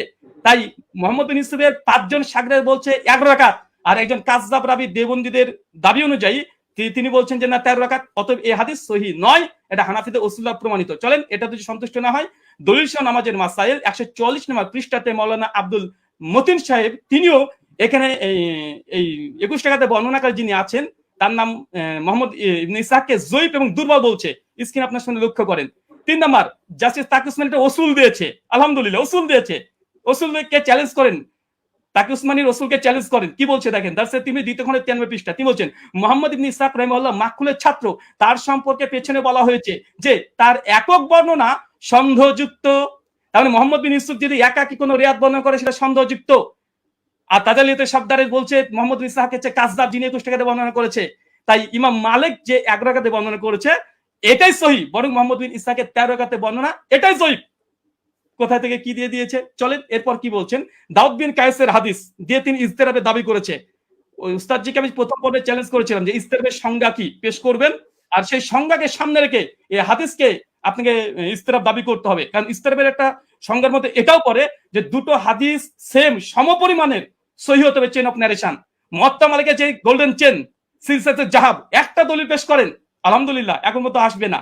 আমার তো উস্তাদজি প্রথম থেকে তিনি মুনকাতে হাদিস জয়ীফ মুনকাতে দলিল পেশ করছে, একটা মুত্তাসিল পারছেন না। মুয়াত্তা মালিকের মতো একটা দলিল দিতে পারছেন না উস্তাদজি। 15-30 মিনিট শেষ হয়ে গেল, মাত্র 15টা মিনিট আছে। একটা মুয়াত্তা মালিকের মতো গোল্ডেন চেন বারবার এই মুনকাতে সনদ দিয়ে দিচ্ছেন। চলেন তারপর দেখেন দাউদ বিন কায়েসের এখানে বলছে কি যে দাউদ বিন কায়েসের ইহদা ইশরিন যে এখানে 21 টাকাতে বর্ণনা আছে, হ্যাঁ আছে। দাউদ বিন কায়েসের এই হাদিস শুধু দাউদ বিন কায়েস একা এক জায়গায় বর্ণনা করেনি, এবং দাউদ বিন কায়েস এই হাদিস আরেকজন শাগরেদ, দেখেন একই সনদ, এর ইমাম ফারাবির কিতাবুস সিয়াম 175 নম্বর হাদিস। এই 175 নম্বর হাদিসে ওমর বিন খাত্তাব তারাবি জামাত করেছে, এখানে রাকাতের সংখ্যা উল্লেখ নেই। আর এইখানে দেখেন মুসান্নাফ আব্দুর রাজ্জাক উসমান সাহেব যে দলিল পেশ করেছে 21 রাকাতের, এই 21 টাকা যদি হয়েও যায়, এখানে ওমর যে আদেশ করেছে দাউদ বিন কায়েসের বর্ণনাতে নেই। কিসের ইস্তেরাব? দাউদ বিন কায়েসের রিওয়াতে এখানে যে আদেশ করেছে, নির্দেশ দিয়েছে ওমর, নাই। ওমরের জামানায় পড়তো, কে পড়তো, কারা পড়তো, কে আদেশ করেছে, ওমর কি তাকে নির্দেশ করেছে, কিচ্ছু নাই। তাই ইস্তেরাব হওয়ার জন্য মতনের মোটামুটি সরাসরি কন্ট্রাডিকশন থাকতে হয়, সরাসরি কন্ট্রাডিকশন থাকতে হয়, অথবা দুটো মতন এমন সনদ এমন শক্তিশালী পর্যায়ের যেগুলো তাকবির দেওয়া সম্ভব নয়। এখানে 21 টাকাতে যে দাউদ বিন কায়েসের দুইজন এক জায়গাতে তিনি বর্ণনা করছেন, কোন রাকাত সংখ্যা তিনি বর্ণনা করছেন না। তাই এই দাউদ বিন কায়েসের 21 টাকাতে হাদিস দিয়ে তারপর যদি ধরে নি ফর সেক অফ আর্গুমেন্ট, দাউদ বিন কায়েসের হাদিসে ওমর আদেশ দিয়েছেন নাই, তাই এই হাদিসকে সামনে রেখে মুয়াত্তা মালিকের হাদিসকে ইস্তেরাব দাবি করা এটা বেলপাক লেখাকের কি। আর 2 নাম্বার ইবনে ইসহাকের যে 21 টাকাতে বর্ণনা, ইবনে ইসহাকের ওই রিওয়াতে ইবনে ইসহাককে সরাসরি দেওবন্দিরা কাজদা বলছে, দাজ্জাল বলছে ইমাম মালিকের কল নকল করে, তার দলিল দেওয়া মানে গাছে কাঁঠাল গোফে তেল। তাই দুটো জয়ীফ দলিল দিয়ে মুয়াত্তা মালিকের মতো গোল্ডেন চেন সিলসিলাতে জাহাবের পুরো অভিযোগ আপত্তি করা সনদ এবং মতনে পড়ে, এটা খুব হাস্যকর ওস্তাদজি। এটা আপনার কাছে অন্তত হাদিস শাস্ত্রবিদ, আপনি হাদিস পড়ান শুনেছে একটা বক্তৃতাতে, কিন্তু এরকম করবেন আজকে আমি এটা ভাবতে পারিনি। আর তৃতীয়, যদিও সঞ্চালক আজকে দৃষ্টি কেমন দিয়েছে জানি না, আজকে আমাদের আলোচনাতে ছিল যে তিনি কোনো ফাতোয়া ফারাজ তুলবেন না, তিনি ওসাইমিনের ফতোয়া নিয়ে এসেছেন, ইবনে তাইমিয়ার ফতোয়া নিয়ে এসেছেন, ইবনে আব্দুল বারের ফতোয়া নিয়ে এসেছেন, স্যার মাযহারের ফতোয়া নিয়ে এসেছেন, ফাঁকা মাঠে গোল দিতে চেয়েছেন, এখানে থামানো হয়নি। যদি এরকমই হয় আমরা দোল দিতে পারি, চলে সামনে আসছে। আচ্ছা, তার মানে বোঝা গেল মুহাম্মদ বিন ইসহাকের ওই রেবাত 3 জন নাই উস্তাদজি, 8 জন। 5 জন বলেছে 11 রাকাত, আর 2 জন বলেছে 13-21, আর দুটো হাদিসই জয়ীফ হানাফি দেওবন্দীদের উসুল অনুযায়ী। তাই ওটা দিয়ে ইস্তেরাব দাবি করা বেলপাকলে কাকের কি এরকম হয়ে যায়। আচ্ছা, ওস্তাদজির অভিযোগ ভিত্তিহীন প্রমাণ হয়ে গেছে। প্রথম কথা 8 টাকাতে তারবি আলহামদুলিল্লাহ, ওটা না মতনি জয়ীফ না মতন না ইস্তেরাব, কোনো কিছু নেই। এবং চ্যালেঞ্জ করেছিলাম যে মানে বিগত দিনে 1284 হিজরি পূর্বে দেওবন্দি মাদ্রাসা প্রতিষ্ঠা হওয়ার আগে কোন মুহাদ্দিস হাদিসটাকে ইস্তেরাব দাবি করে বাতিল করেছে, প্রমাণ দিতে পারেনি। 8টা প্রশ্ন ছিল। আচ্ছা, 20 রাকাত ইতিহাস বললেন, যখন 20 রাকাতের ইতিহাস, 20 প্রথমে হয়তো 11 রাকাত তারাবির আদেশ করেছিল ওমর বিন খাত্তাব, পরে হয়তো 20 রাকাত করেছে, তারপরে তিনি স্বীকার করে নিয়েছেন অর্ধেক যে ওমর বিন খাত্তাব 11 রাকাতের আদেশ করেছিলেন। আলহামদুলিল্লাহ। অনেকে বলে যে ছিলই না, কোনোদিনই ছিল না। 1984 প্রথম দাবি।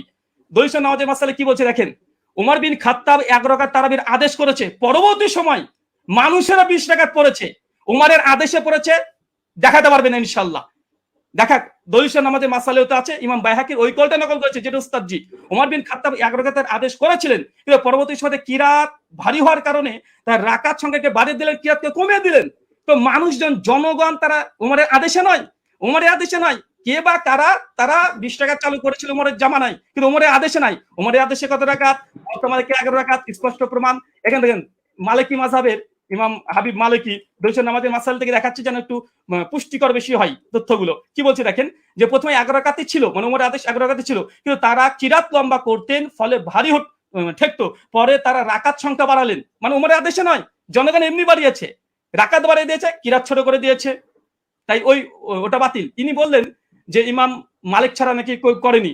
এটা আপনি দেখেন যে ইমাম মালিক ছাড়া কতজন করেছে। ইমাম মালিক ছাড়া টোটাল 7 জন বর্ণনা করেছে, এখানে আমাদের স্ক্রিন আপনারা দেখতে পাচ্ছেন। ওই দাবিটা ওসমান সাহেবের একটু হাদিসের মতন সম্পর্কে অজ্ঞতাই আছে বলবো, যদি মানে মনে করেন যে না আমি একটু বাড়াবাড়ি করলাম, তো কিছু করার নেই, একটু বলতে হবে। আচ্ছা, এখানে দেখেন, আচ্ছা ইমাম মালিক 11 রাকাত গ্রহণ করেনি, এটা খুব জোর দিয়েছে, যদি আজকে বিষয়ের সঙ্গে সম্পৃক্ত না। আজকের বিষয় ওমর কত রাকাত তারাবির আদেশ করেছে, ওস্তাদজি মুনকাতে দলিল দিয়েছে, মুত্তাসিল দিতে পারেন, আলহামদুলিল্লাহ আমরা একদম chain of narration golden chain দিয়েছি। আচ্ছা, ইমাম মালিক 11 রাকাতের আদেশ করেনি, চলেন দেখেন ইমাম, এটা কিতাব সালাতুত তাহাজ্জুদ, এটা আব্দুল হক আন্দলুসি রাহিমাহুল্লাহর গ্রন্থ, ইমাম মালিকের শাগরেদ ছাত্র, তার বলছে কি বলছে দেখেন, এখানে বলছে কলা শাহ বিন আব্দুল আজিজ আন মালিক, মানে ইমাম মালিকের ছাত্র, তিনি রিওয়ায়াত করছেন, কি বলছেন, আল্লাজি আখতারা বিহা, ইমাম মালিক যেটাকে গ্রহণ করেছে, এখতিয়ার করেছে, কি করেছে, বিহি নাফসি, ইমাম মালিক নিজের জন্য কত রাকাত তিনি করেছেন। তারপর তিনি বলছেন দেখেন, ফি কিয়ামে রামাজান হুয়াল লাজি জামা, ইমাম মালিক উমর বিন খাত্তাব যার পরে জমা করেছে উমর বিন খাত্তাব, সেটা হচ্ছে ইহিদা আশারাতা রাকাতান ওয়া হুয়া সালাতে রাসূলুল্লাহ সাল্লাল্লাহু আলাইহি ওয়াসাল্লাম। এখানে ইমাম মালিকের কথা নকল করছে স্বয়ং ইমাম মালিকের ছাত্র। আমি এখানে ইমাম মালিকের ছাত্র ডাইরেক্ট কল, তিনি বলছেন যে ইমাম মালিক যেটা গ্রহণ করেছিলেন সেটা হচ্ছে 11 রাকাত, যেটা ছিল রাসূলুল্লাহ সালাত এবং ওমর বিন খাত্তাব যার পরে জমা করেছে, প্রথম কল। দ্বিতীয় দেখুন এখানে হচ্ছে ইবনে কাসিমের একটা কলমে নকল করে গেছি, ইবনে কাসিম তিনি মালিক থেকে বর্ণনা করছে যে ওমরের জামানায় 36 রাকাত পড়া হতো, 36 রাকাত পড়া হতো, কিন্তু ইমাম মালিক কত গ্রহণ করেছে দেখেন, শেষে লাল দিয়ে দাগানো আছে। তারপরে হচ্ছে আত্তারা ওয়া নাফসি, ইমাম মালিক নিজের জন্য যেটা নির্ধারণ করেছে ইহিদা আশারাত রাকাতান, কিন্তু ইমাম মালিক নিজের জন্য 11 রাকাত, মানে ইমাম মালিকের সময় মানুষ 36 রাকাত পড়ছে, কিন্তু ইমাম মালিককে যখন সরকার যখন চিঠি পাঠায়, এই ঘটনা বর্ণনা আছে অনেক জায়গাতেই, তারপরে তাকে যখন বললো যে নামাজের সঙ্গে কি কমিয়ে দেবো, সেই সময় মালিক বলছে তারা পড়তে থাক, কিন্তু আমি নিজের জন্য ফি নাফসি, আমার জন্য ইহিদা আশারাত রাকাতান, আমি 11 রাকাতকে আমি নিজের জন্য গ্রহণ করলাম, মানুষ কি পড়ছে দেখার দরকার নেই, ইমাম মালিককে কথা মেনে নিন। আচ্ছা, এরপরে দেখেন, আচ্ছা বদরুদ্দিন আইনি হানাফি তিনিও উমদাতুল কারি শারহ সহিহ বুখারীতে 102 নম্বরে তিনি এই কথা স্বীকার করে নিয়েছেন যে ইমাম মালিক তিনি তার নিজের জন্য 11 রাকাতকে তিনি পছন্দ করেছিলেন, তার জামানায় কে কত পড়েছে এটা দেখার দরকার নেই, কারণ আমাদের আজকের আলোচ্য বিষয় এটা নাই যে কার জামানায় কত রাকাত পড়েছে, যদি ওটা নিয়ে ডিবেট করতে হয় আসেন পরে একটা সেশন রাখেন, অন্যদিন একটা সময় দেন, আবার আসবো, এটাও প্রমাণ করবেন ইনশাআল্লাহ ওমর বিন খাত্তাব জামানাতে 8 টাকা তারাবি হতো। আজকের আলোচ্য বিষয় ওসমান সাহেব ভুলে গেলে হবে না, ওমর বিন খাত্তাব কত রাকাত তারাবির আদেশ করেছেন, ওমরের জামানায় কে বা কারা কত পড়তো, কোন ইমাম কত রাকাতের ফতোয়া দিয়েছে, কে কি বলেছে, এটা নয়, হাদিস শাস্ত্রের আলোকে ওমর বিন খাত্তাব কত রাকাত আদেশ করেছে। মুওয়াত্তা মালিকের স্পষ্ট হাদিস 11 রাকাত, আপনি ইস্তেরাবের দাবি করেছিলেন, দুমড়ে মুচড়ে গেছে আলহামদুলিল্লাহ, বরং আপনি যে দলিল দিয়েছেন সবগুলো মুনকাতে হাদিসে পেশ করেছেন, এবং আপনাকে যে চ্যালেঞ্জগুলো করা হয়েছিল, আপনাকে যে চ্যালেঞ্জগুলো করেছিলাম সেই চ্যালেঞ্জের জবাব এখন পর্যন্ত আসেনি, যে ইয়াহি সাইলাল কাত্তানের যে বর্ণনা পেশ করেছেন কাকে আদেশ করেছে হাদিস উল্লেখ নাই। মুওয়াত্তা মালিকের হাদিস দেখেন, দুটো হাদিসকে সম্মানিত দর্শক মণ্ডলী মাইন্ড খুলে রাখেন, ফ্রেশ রাখেন, এক গ্লাস পানি খান, তারপর আলোচনা শোনেন। উনি উমারের 20 টাকা তারাবির আদেশ যে দলিল দিয়েছে মুনকাতে সনদ বিচ্ছিন্নতা আছে, কাকে উমার আদেশ দিয়েছে সে কথা হাদিসের মধ্যে উল্লেখ নেই। আচ্ছা, আর উমর বিন খাত্তাব মুওয়াত্তা মালিকের সবকিছু মজুদ আছে আলহামদুলিল্লাহ, তারপরেও দেখেন কোন হাদিসটা বেশি মজবুত এবং কোনটা শক্তিশালী, কোনটা চলেন। আচ্ছা, উনি বলছেন অধিকাংশ ওলামারা তো ইমাম তিরমিজি কল নকল করলেন যে অধিকাংশ আহলে ইলম তারা কত রাকাত পড়েছে, তারা 20 রাকাতের কথা বলেছে। দেখেন ইমাম তাবারি কথা নিয়ে নেন, তাহলে ইমাম তিরমিজির পাল্টা যে তাবারি কল দিয়ে তিনি কি বলছেন, তিনি পরিষ্কার বলছে ইমাম তাবারি কথা আছে, কাসরি মিনাল আহলিল ইলম, অধিকাংশ ওলামারা আহলে ইলমরা, মূর্খরা নয়, আহলে ইলমরা কি করেছে, ইহিদা আশরাতা রাকা, তারা 11 রাকাতকে পছন্দ করেছে, 11 রাকাতকে, এটা ইমাম কুরতুবীর কল মজুদ আছে। তো এরকম ফতোয়া যদি দিতে চাই এবং আপনিও দিবেন আমিও দিব, আজকে টপিক এটা নয় যে কোন হুজুরে কত ফতোয়া দিয়েছে, জনগণ কত পড়তো, লোকজন কত পড়তো, আজকের আলোচ্য উমার কত রাকাতের আদেশ করেছে। চলেন, এখানে তিনি কয়েকটা দলিল এখানে 20 টাকাতে আবার দেওয়ার চেষ্টা করেছে, আমরা সেখানে দেখাবো, বরং আমি বলবো আচ্ছা 20 টাকাতে তিনি হাদিস আরো তিনি ঝরঝর করে 6খানা হাদিস দিয়ে ফেলেছেন, আমাদের 4টেই মুরসাল। আমি সনদ দেখেন, পুরো হানাফিকে স্ক্রিনের মধ্যে রেখে দিয়েছি আপনি এই মুহূর্তে। সাইদ বিন ইয়াজিদ থেকে আবু জুয়াবের হাদিস যায়িফ, চলেন এক ঝলক দেখে দেবো শুধু, কারণ এখানে আসলামি আছে, ইব্রাহিম বিন মুহাম্মদ বিন আবি ইয়াহিয়া আসলামি, তিনি পঞ্চম স্তরের মুদাল্লিস রাবি, এবং জেদ বলেছে এ রাবিকে স্বয়ং ইয়াহিয়া ইবনে মাইন হানাফি বলে দাবি করা হয়, তিনি স্বয়ং তাকে কাযযাব বলেছেন, লাইসা বিসিকাতিন, তিনি সিকা নয়, কাযযাব, তিনি মিথ্যুক রাবি দলিল দিয়েছে মুস্তাজি, হতাশ হয়েছি আলাইহিস সালাম সাহেব। 2 নম্বর আবুল আলিয়ার যে বর্ণনা পেশ করছে, আবুল আলিয়ার বর্ণনা আবু জাফর রাজি জয়ীফ রাবি, কে বলেছে দেখেন এখানে নাজমুর রায়াত হাফিজ জাইলি কি বলছে, আবু জাফর মুতাকাল্লিম ফি, তিনি বিতর্কিত রাবি, ক্বালা আলী ইবনুল মাদিনী, তিনি অনেক মানে ইস্তেরাব করতেন, ক্বালা আহমদ লাইসাবি কয়িন, ইমাম আহমদ বিন হাম্বল বলছে এই আবু জাফর রাজি ইনি হচ্ছেন শক্তিশালী নয়, ক্বালা আবু জুরা রাজি ইয়াহুম কাসিরা অধিকাংশ ভুল করতেন। হাফেজ জাইলাই হানাফি তিনি বলছেন আবুল আলিয়ার হাদিসের যে রাবি আবু জাফর ইনি জয়ীফ রাবি, মুতাকাল্লিম ফি, বিতর্কিত রাবি দলিল দিচ্ছেন মুয়াত্তা মালিকের সামনে। অবাক অবাক। দেখেন ইমাম আহমেদ বলছেন মুস্তারিবুল হাদিস আবু জাফর রাজিকে পঞ্চম। আচ্ছা, এবং তিনি ইয়াজিদ বিন রোমানের হাদিসটাকে তিনি আবার পেশ করলেন মতন পরপর তিনটা হাদিসকে ইরসাল বলছে। এক পৃষ্ঠাতে হানাফিদের তিনটা হাদিস জয়ীফ, আর এটা আসর সুনানে স্পষ্ট এখানে লিখে দেওয়া হয়েছে। আচ্ছা, এখানে চতুর্থ বিষয় দেখেন, উনি বারবার ইয়াহিয়া সাইদ আনসারী হাদিসটাকে উনি বলছেন যে এটা যদিও মুরসাল উমরের জামানায় পায়নি। আমি এখানে 2 মিনিট নেব, যেটা পাওয়ার কথা। জি অবশ্যই, আপনি 2 মিনিট নেবেন। জি আচ্ছা, উস্তাদ জি শুনেন এবং শ্রোতা মণ্ডলী শুনেন, উনি যে দলিলটাকে মজবুত দলিল বানিয়েছেন যে ইয়াহিয়া বিন সাইদ আল আনসারী এই হাদিস দেখেন, ইমাম হাজম রাহিমাহুল্লাহ তিনি বলছেন যে ইয়াহিয়া সাইদ আল আনসারী তিনি মৃত্যুবরণ করেছে ওমর বিন খাত্তাবের 25 বছর পরে। উস্তাদ জি কি দিয়ে মানুষকে মানে এইভাবে যদি রিজাল্ট শাস্ত্র নিয়ে যদি আলোচনা করতে আছেন, মানুষ তো হতাশ হয়ে বাড়িতে ফিরবে।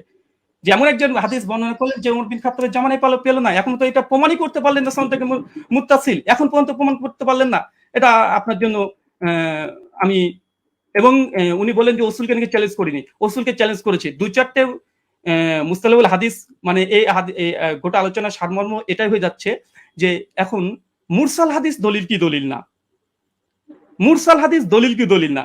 আরে যদি তর্কের ক্ষেত্রে ধরে নি মুরসাল হাদিস দলিল, মুয়াত্তা মালিকের মতো গোল্ডেন চেনের সঙ্গে টেক্কা দিতে পারে?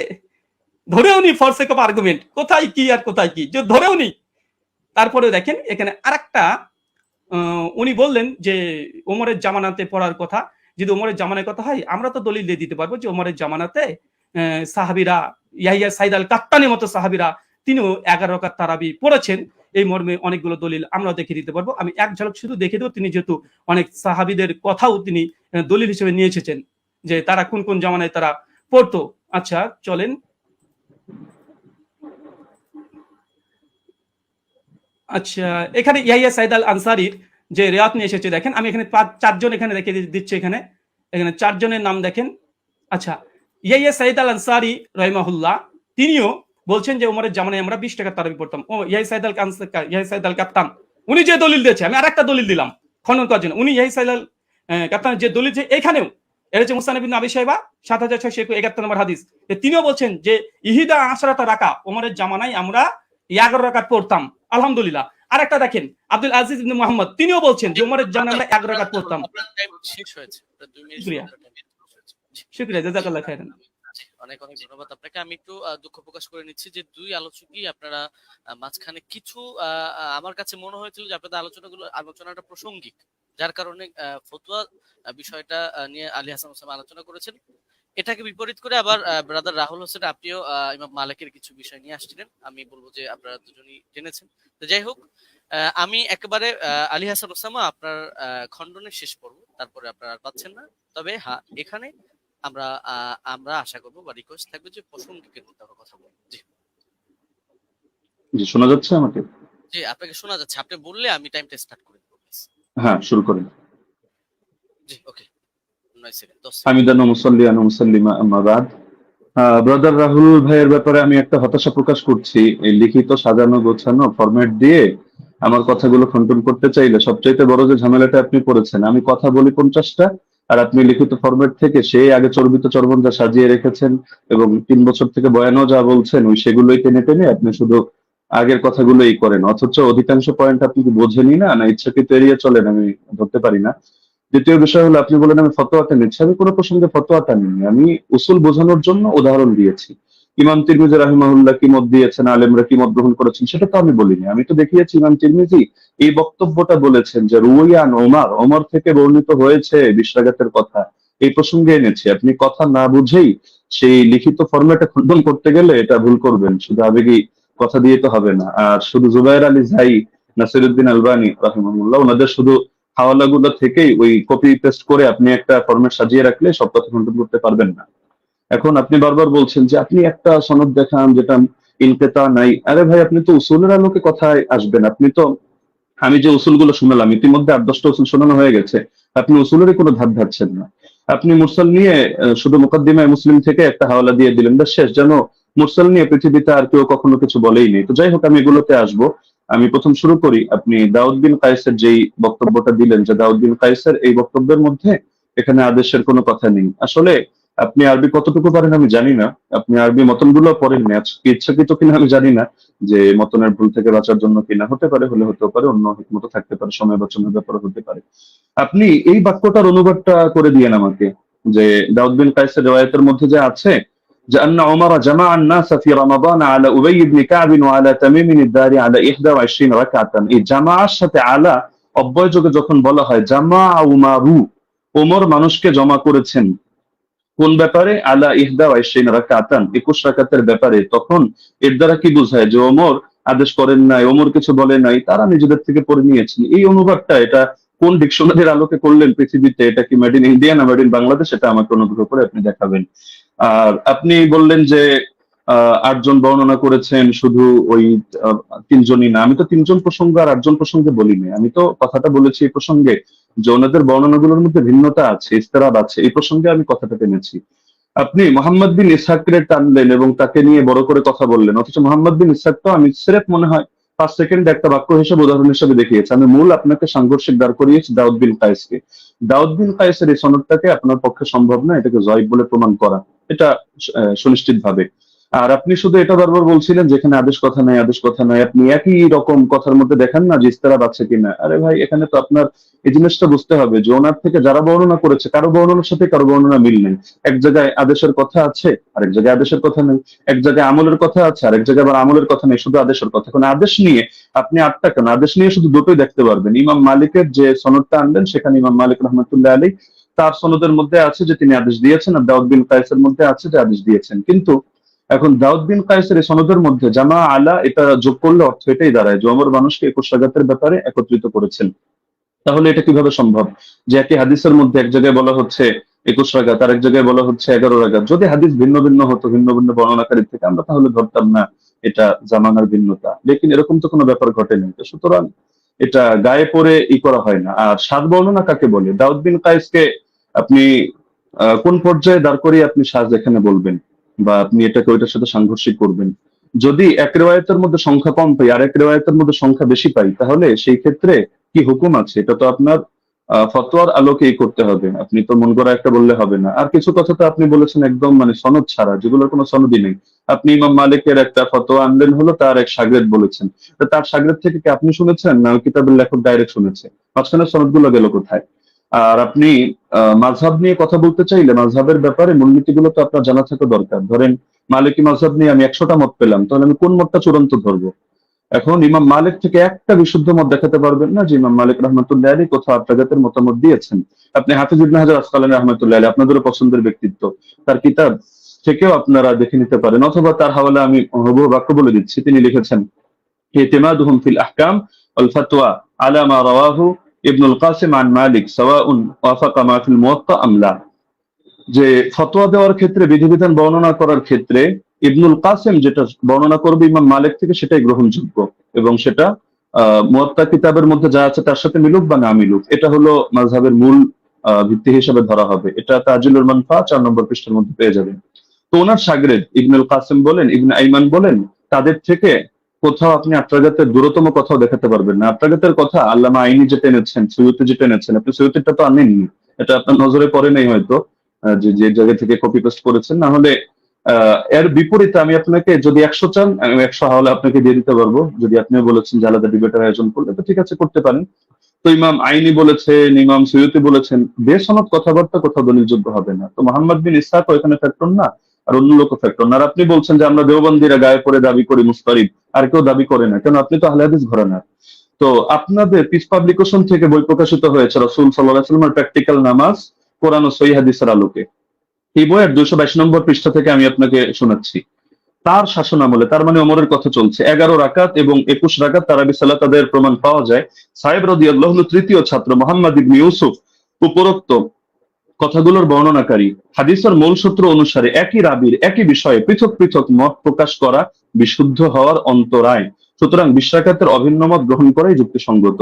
তাহলে ইস্তিরাবের কথা, ইখতিলাফের কথা কি আমরা টানলাম নাকি আপনাদের লোকেরাও এটা টেনেছে? এটা তো আপনাদের স্পষ্টভাবে দেখা দরকার।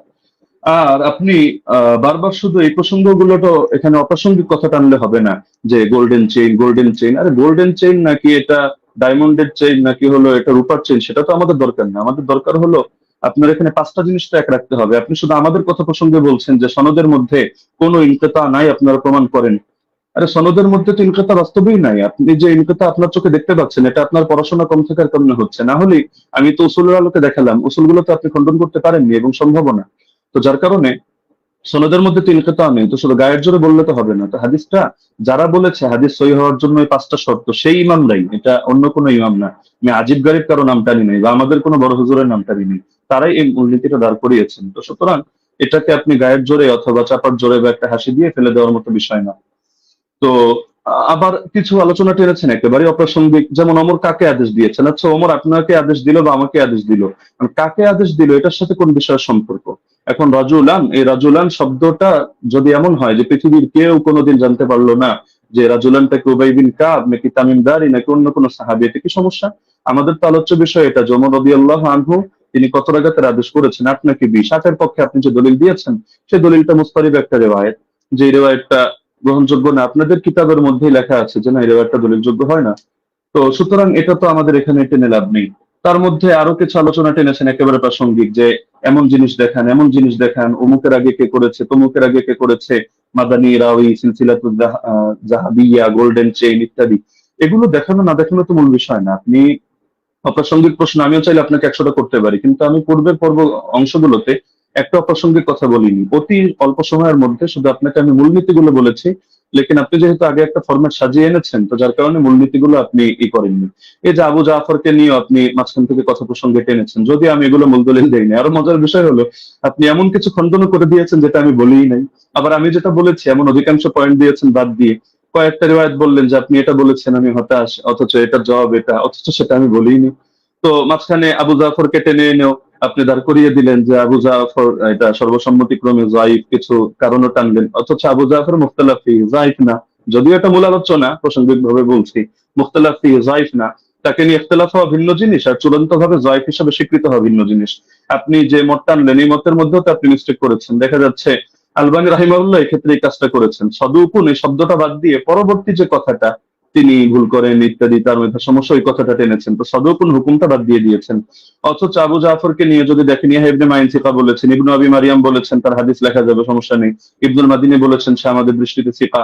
ইবনু আম্মার মাউসিলি বলেছেন সিকা। আবু হাতিম বলেছেন সিকা, সাদুক, সালিহুল হাদিস। জাকারিয়া সাজি বলেছেন সাদুকুন লাইসা বিমুতকিনিন। ইবনু আদি বলেছেন লাহু আহাদিসু সালিহা ওয়াকাদ রাওয়া আনহু الناس واحاديثها عامتها مستقيمه وارجو انه لا باس به। ইবনু সাদ বলেছেন কানা সিকা। হাকিম বলেছেন সিকা। ইবনু আব্দুল বার বলেছেন হুয়া ইনদাহুম সিকা আলিমুন বিতাফসিরিল কোরআন। এগুলো আরো দেখতে পারেন আপনি তাহযিবুত তাহযিব 10 নম্বর খণ্ড 62 নম্বর পৃষ্ঠা। তো আবার তার থেকে কি কি দুর্বল বর্ণনা, এগুলো আলাদা লিস্ট আপনি পাবেন হাফিজ ইবনে আদির কিতাবের মধ্যে, আল কামিল, যেটা 5 নম্বর খণ্ড 255 পৃষ্ঠা। সেখানে দেখবেন এই তারাবি সংক্রান্ত রিওয়ায়াতটা তিনি টানেননি। তো বারবার আপনি মুরসাল মুরসাল এই গায়ের জোরে মুরসাল সাব্যস্ত করে দিয়েই কথা তো শেষ না। আমরা যে মূলনীতিগুলো বললাম, আর এটাও আমরা দেখালাম যে সনদ কোথাও সহি না হওয়ার পরও সেই ক্ষেত্রে আপনার হুকুম আরোপ করে দেওয়া হয় যে এই জিনিসটা যেহেতু উম্মতের ব্যাপক আমলের মধ্যে আছে, কখনো কখনো সেটাকে আমলযোগ্য বানিয়ে দেওয়া হয়। এটা আহ, মানে ইমামদের সর্বসম্মত একটা উসুল, যদি আমরা এগুলোকে কোনোটাকে মূল ধরি নেই। আপনি তো এখানে বলতে চাচ্ছেন আপনার মূল কথাই এটা যে ইয়াহইয়া বিন সাঈদ হয়তো কোন আলতু ফালতু রাওয়ীর থেকে এনেছেন এবং এই হাদিসের মধ্যে একটা দুর্বলতা তৈরি হয়েছে, অথচ প্রথম ধাপের মূলনীতিগুলোর মধ্যে আমরা যা বলেছি এখানে আপনার কথাগুলো খণ্ডন হয়ে যায়। পাশাপাশি সেই জামানার আমলগুলোকে আপনি যেভাবে উড়িয়ে দিচ্ছেন যে যার যেভাবে মনে চায় আমল করেছে, লেকিন এই জায়গায় ওমর রাদিয়াল্লাহু আনহু আদেশ হয়তো ছিল না। আপনি খেলাফতের জামানা দেখেন নাই, নরেন্দ্র মোদীর জামানা দেখেছেন, এই হিসাবে আপনার এমন মনে হতে পারে যেখানে সাহাবীরা বলছেন যে সাহাবীরা আমল করতেন, কানু ইয়াকুমুন অথবা কুন্না নাকুমু, আমরা আমল করতাম। তো তারা সকলে আমল করতেন আর খলিফা এখানে কিছু জানতো না, কিন্তু কোন বাড়িতে কি হচ্ছে না হচ্ছে এরকম সূক্ষ্মাতি সূক্ষ্ম অনেক বিষয় পর্যন্ত খলিফা জেনে যাচ্ছে।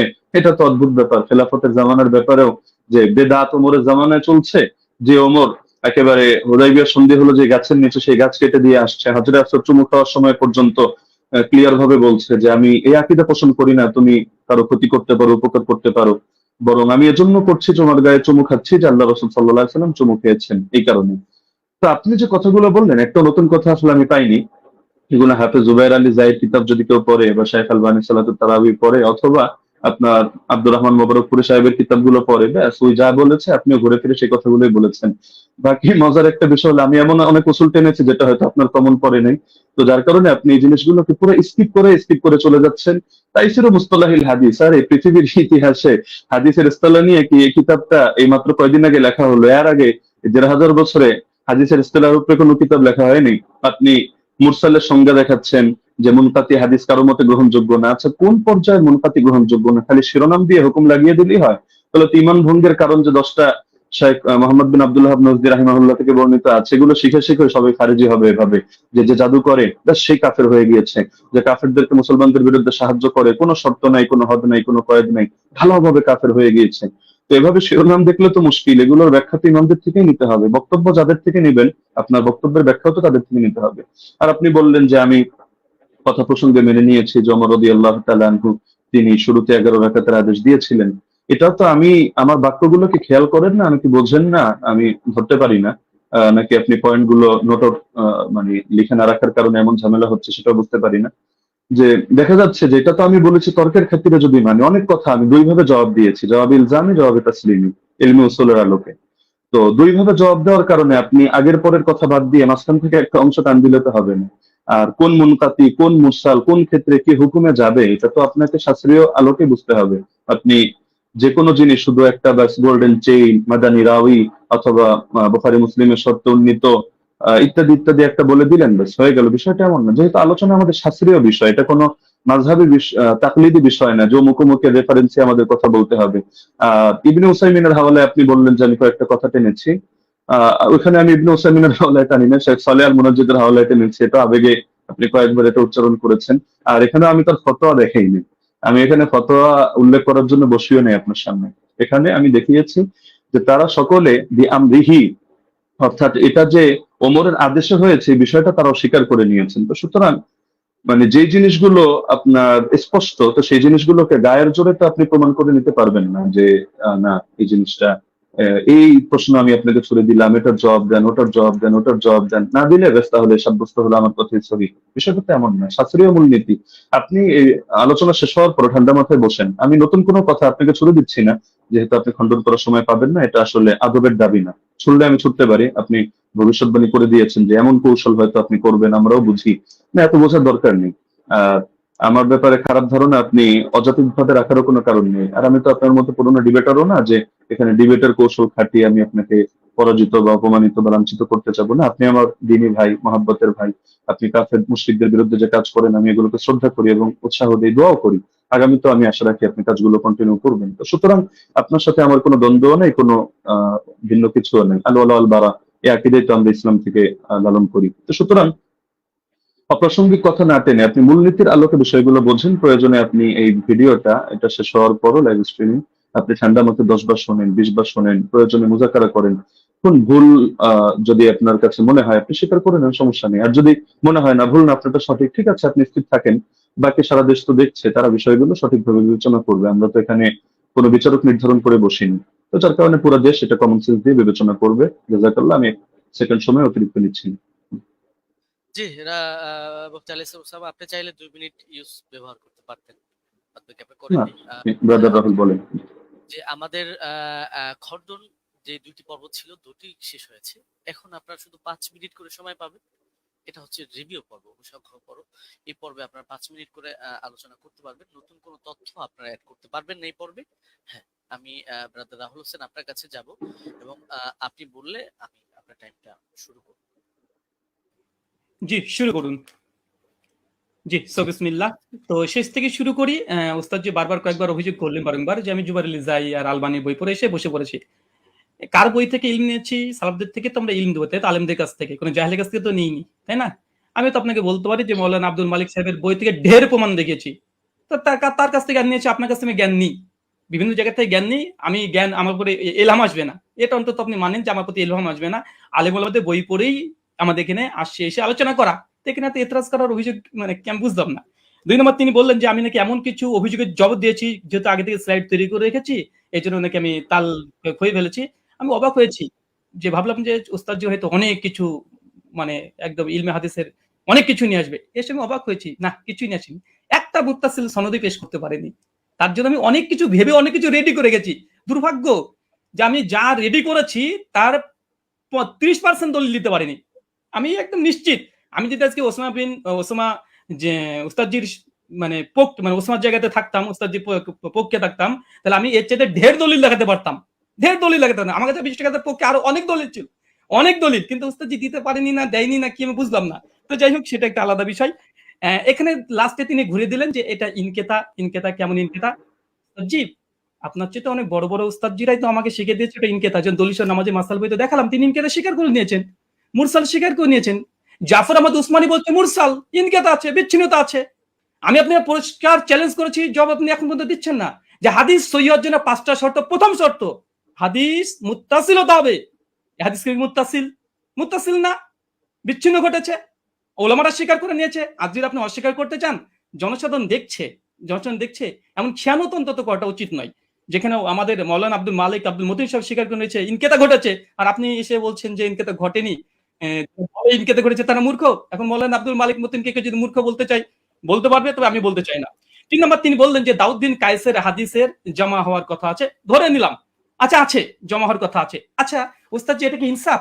মোহাম্মদ বিন ইউসুফ থেকে টোটাল 8 জন বর্ণনা করছে তারাবি রাকাত, 5 জন বর্ণনা করছে 11 রাকাতের পক্ষে, 6 জন, আর মাত্র দাউদ বিন কায়েস বলছে 11 রাকাত। তাহলে 7 যদি হয় কোনটা হবে?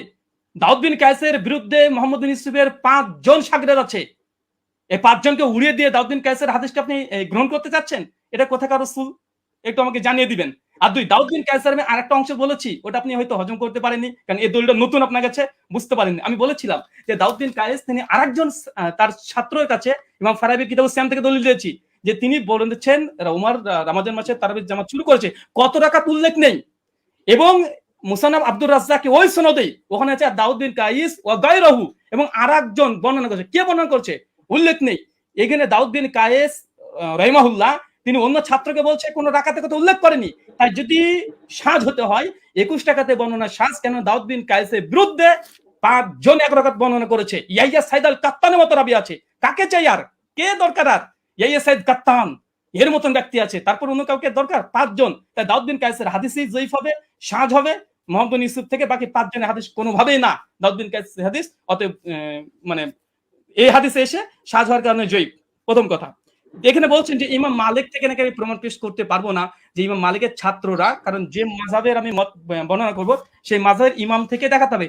আমি মনে ভুলে গেছেন, আপনি যে কাসেম থেকে বর্ণনা পেশ করেছেন, ওই কাসেম থেকে দেখিয়ে দিয়েছি। ইবনুল কাসিম ইমাম মালিকের ছাত্র স্বয়ং বলছে যে ইমাম মালিকের যুগে 36 রাকাত হতো, কিন্তু ইমাম ইবনে কাসিম নিজেই বলছে যে আমি, ইমাম মালিক বলেছেন যে ফি নাফসি, আমার জন্য ইহিদ আশারা, আমি 1 রাকাতকে গ্রহণ করেছি। মানুষ কি পড়ছে ইমাম মালিকের জামানায়। ইমাম মালিক কত গ্রহণ করেছে, কত? তিনি 1 রাকাত। আমি আপনাকে 2-3টে প্রমাণ দেখেছি। বদরুদ্দিন আইনের কথা বলেছেন, বলছে সনদবিহীন। সনদবিহীনের কথা যদি আসে গোটা ফিকে হানাফিকে ডিস্ট্রাক্ট করে দেওয়া যায়, অন্তত এরকম সে বেনসাফি করবেন না। আর এখানে আরেকটা বিষয়, যে উনি বললেন যে আমি আবু জাফর রাজিকে নিয়ে কিছু কথা বলেছি, উনি নাকি দলিল পেশি করেনি। ওস্তাদ জি একটু মাঝে মধ্যে পানি খাবেন, তাহলে একটু স্মৃতিটা একটু ভালো থাকবে। আপনি বলে দিয়েছেন ঝুলে, মনে নেই, আপনি বলেছেন আবুল আলিয়ার হাদিস আছে। আবুল আলিয়ার হাদিসের রাবি কে? আবুল আলিয়ার হাদিস মুক্তারা আল হাদিস মুক্তারার মধ্যে আবু জাফর রাজি আছে। তাই বুঝি মাঝে মধ্যে একটু পানি খাবেন। আপনারা হয়তো অনেক পড়াশোনা করেন, মাঝে মধ্যে অনেক কিছু আছে দিয়ে, মানে কি বলছি কি হচ্ছে হয়তো এগুলো শুনতে পাচ্ছেন না। তো সর্বোপরি কথা হচ্ছে এটা, মুয়াত্তা মালিকের যে হাদিস আলহামদুলিল্লাহ গোল্ডেন চেন, এবং মতনের উপরে যে অভিযোগ করেছিলেন যে দাউদ বিন কায়েস এখানে যঈফ, দাউদ বিন কায়েসের হাদিসে সাজ, ইমাম মালিক মুয়াত্তা মালিকের হাদিসের পক্ষে 7 জন আর হাদিস বর্ণনা করছে আলহামদুলিল্লাহ। আর 2 নম্বর, ওস্তাদজি যতগুলো দলিল দিয়েছে সব সনদে ইনকেতা আছে। উনি এটাকে যতই জোর করে প্রমাণ করার চেষ্টা করুক যেটা ইনকেতা সনদ গ্রহণযোগ্য, আমিও প্রমাণ করে 4 জন মুহাদ্দিসের কথা নকল করেছি। ইনকেতা মুরসাল হাদিস যঈফ হয়, 200 নামাজের মাসালেও আছে, সে মুসলিমাও আছে আলহামদুলিল্লাহ। 5 মিনিট আমি আলী হাসান ওসামা আপনার কাছে যাব, এবং আপনি 5 মিনিট সময় পাবেন। এখানে নতুন কোনো তথ্য আপনি অ্যাড করতে পারবেন। জি, শুনতে পাচ্ছেন আমাকে? আপনি বললে আমি টাইমটা শুরু করব। জি, শুরু করুন। 10 সেকেন্ড। হামিদান ওয়া মুসাল্লিয়ান ওয়া মুসাল্লিমা ওয়া বাদ। ব্রাদার রাহুল কিছু কথা বললেন যেটা আপনাদের মূলনীতির বাইরে ছিল। এটা তিনি বহুতবারই দিয়েছেন, আমি এটা গুলো এড়িয়ে দিয়েছি। লাস্ট এই পর্যায়ে আমি বলি তো তিনি বললেন যে আমার জায়গায় থাকলে আরো দলিলের ভান্ডার খুলে দিতেন। দলিলের ভান্ডার খোলার প্রয়োজন নেই তো, আমার সামনে যে নোট আছে আমি তো ঘোষণা দিয়েছি, দেখেছেন যে আমি এই বিষয়ে কিতাব রচনা করছি, শীঘ্রই বের হবে। তো সুতরাং দলিলের ভান্ডার নামিয়ে বসলে তো আর কিতাবের ঘোষণা অগ্রিম দেওয়ার কথা না। কিন্তু সবগুলো দেওয়ার কোনো প্রয়োজনই মনে হয় না, কিছু জিনিসের রুচি হয়নি। আপনি যেমন একটাকে টেনে আরেকটার সাথে নিয়ে দাঁড় করিয়ে দিচ্ছেন। আপনি বলছেন যে 8 জন বর্ণনা করেছে, আমি কেন শুধু দাউদ বিন কায়েস আর মোহাম্মদ বিন ইউসুফের কথা আমি কেন টানছি বারবার, যেটা শাগিরদের মধ্যে টেনেছি এ কারণে আমি বলেছি বাকি কোনোটার মধ্যে আপনি 8 জন না আপনি 100 জন দেখেন, কোনোটার মধ্যে আদেশের কথাই নেই। আপনি তো মূল পয়েন্টটি টেনেছেন এটা, বা আমাদের আলোচ্য শিরোনামই এটা, যে ওমর রাদিয়াল্লাহু আনহু কত রাকাত তারাবির আদেশ করেছেন। আপনি পানি তো অনেকবার খেয়েছেন, আরো খাবেন সামনেও। পানি খাওয়া খাওয়া শেষ করে আপনি মজলিস শেষ করে আপনি প্রয়োজনে দেখেন যে ইয়াহিয়া বিন সাঈদ কাত্তানের মতো ব্যক্তি বারবার যে বলছেন, বা আব্দুল আজিজ বিন মোহাম্মদ দারাওয়ারদির কথা বলবেন, যাদের কথা আপনি বলেন তাদের রেওয়ায়াতগুলোর মধ্যে আদেশ করেছেন এই শব্দটা আছে কিনা। আচ্ছা, দাউদ বিন কায়েসকে আমি এজন্য দাঁড় করিয়েছি যে এখানের কথার অর্থ আর আপনি যেই সনদটা টেনেছেন ইমাম মালিকের, সেই কথার অর্থ হলো সেম। আর এই যে সনদটা ইমাম মালিকের সনদে যে কথাটা আপনি টেনেছেন, এটা বিভিন্ন কিতাবে আসলেও কিন্তু কারোর সাথে কারো তো মিল নেই। মূল কথা তো এটাই রেওয়ায়েতের, যদিও অনেকজন রেওয়ায়েত করেছেন, কিন্তু শুধু এই আদেশ আর নিষেধ অথবা রাকাতের বিষয়টা নিয়ে সমস্যা এমন তো না, প্রচুর ভিন্নতা। এক জায়গায় দেখা যায় উবাই বিন কাব তামিমদারির নাম আছে, আরেক জায়গায় নাই। আরেক জায়গায় হলো শুধু আদেশ করেছেন এই কথাটা আছে, কিন্তু আমল কি ছিল তাদের, আদৌ কি তারা এটা আমল করেছেন না সিদ্ধান্ত চেঞ্জ করেছেন সেটার কথা নাই। আরেক জায়গায় দেখে যে শুধু আমলের কথা আছে, আদেশ আদৌ করেছেন কিনা এটার কথাই নাই। তার মধ্যে আপনি বললেন যে আবুল আলিয়া এটা কোন সনদের মধ্যে আছে, যে আমি উবাই বিন কাব প্রসঙ্গে যে কথা টানলাম ওটার মধ্যে আছে। এটা তো আমরা তারাবির 20 রাকাতের আলোচনার মধ্যে এই কথা টানিনি। এটা তো আমরা দেখিয়েছি যে আপনার ওই মূলনীতি বোঝানোর জন্য, যে আমল যদি খেলাফ হয় তার বর্ণনা, তাহলে সেই ক্ষেত্রে হাদিসের দুর্বলতা সাব্যস্ত হয়, ওইটা বোঝাতে গিয়ে যে সাহেব বিন ইয়াজিদের আমলও খেলাফ, ইমাম মালিকের আমলও খেলাফ, একইভাবে আপনার উবাই বিন কাবের আমলও খেলাফ। উবাই বিন কাবের আমল কিভাবে খেলাফ এটা বোঝাতে গিয়ে 3টা দলিল দিয়েছে, এর মধ্যে আপনার এই পয়েন্টটা আছে। আর আপনি বারবার শুধু টানছেন যে মুনকাতি মুনকাতি মুনকাতি। আপনি শুধু একটা শব্দ শিখলেই তো কাজটা শেষ নয়, আর হুকুমটা তো আপনার ইমামদের থেকে নিতে হবে, শাস্ত্রের আলোকে নিতে হবে। তো আপনি শাস্ত্রের আলোকে না নিয়ে আপনি শুধু নিজের গায়ের জোরে কথা একটা বললে তো হবে না। আপনি আব্দুল রহিম সাহেবের থেকে এলেম নেবেন নেন, আব্দুল মতিন সাহেবের থেকে এলেম নেবেন নেন। আপনি বলছেন যে ওনারাও মেনে নিয়েছেন মুনকাতি। আমি তো বললাম যে যেই নিমাউই রাসারুস সুনানের হাওয়ালা দিলেন, যে স্ক্রিনশট দিলেন, এখানেই দেখা যাচ্ছে ইমাম নিমাউই 2টা কথা বলেছেন। তা আপনি কি বলবেন যে নিমাউই এক পাগল, আগের লাইনে বলে এক কথা পরের লাইনে বলে আরেক কথা? আগের লাইনে বলে আসছে মুরসাল, পরের লাইনে বললো যে না এগুলোকে মুরসাল ধরা হয় না, মুত্তাসিল ধরা হয়। তো বলেন ইমাম নিবাবী একটা পাগল যে তিনি আসারুস সুনান এই কিতাবের মধ্যে মূর্খতার পরিচয় দিয়েছেন? না, এখানে আপনাকে বুঝতে হবে যে আমি এই শব্দও বলেছি, একটা জাহেরি বিবেচনা, একটা হলো হাকিকি বিবেচনা।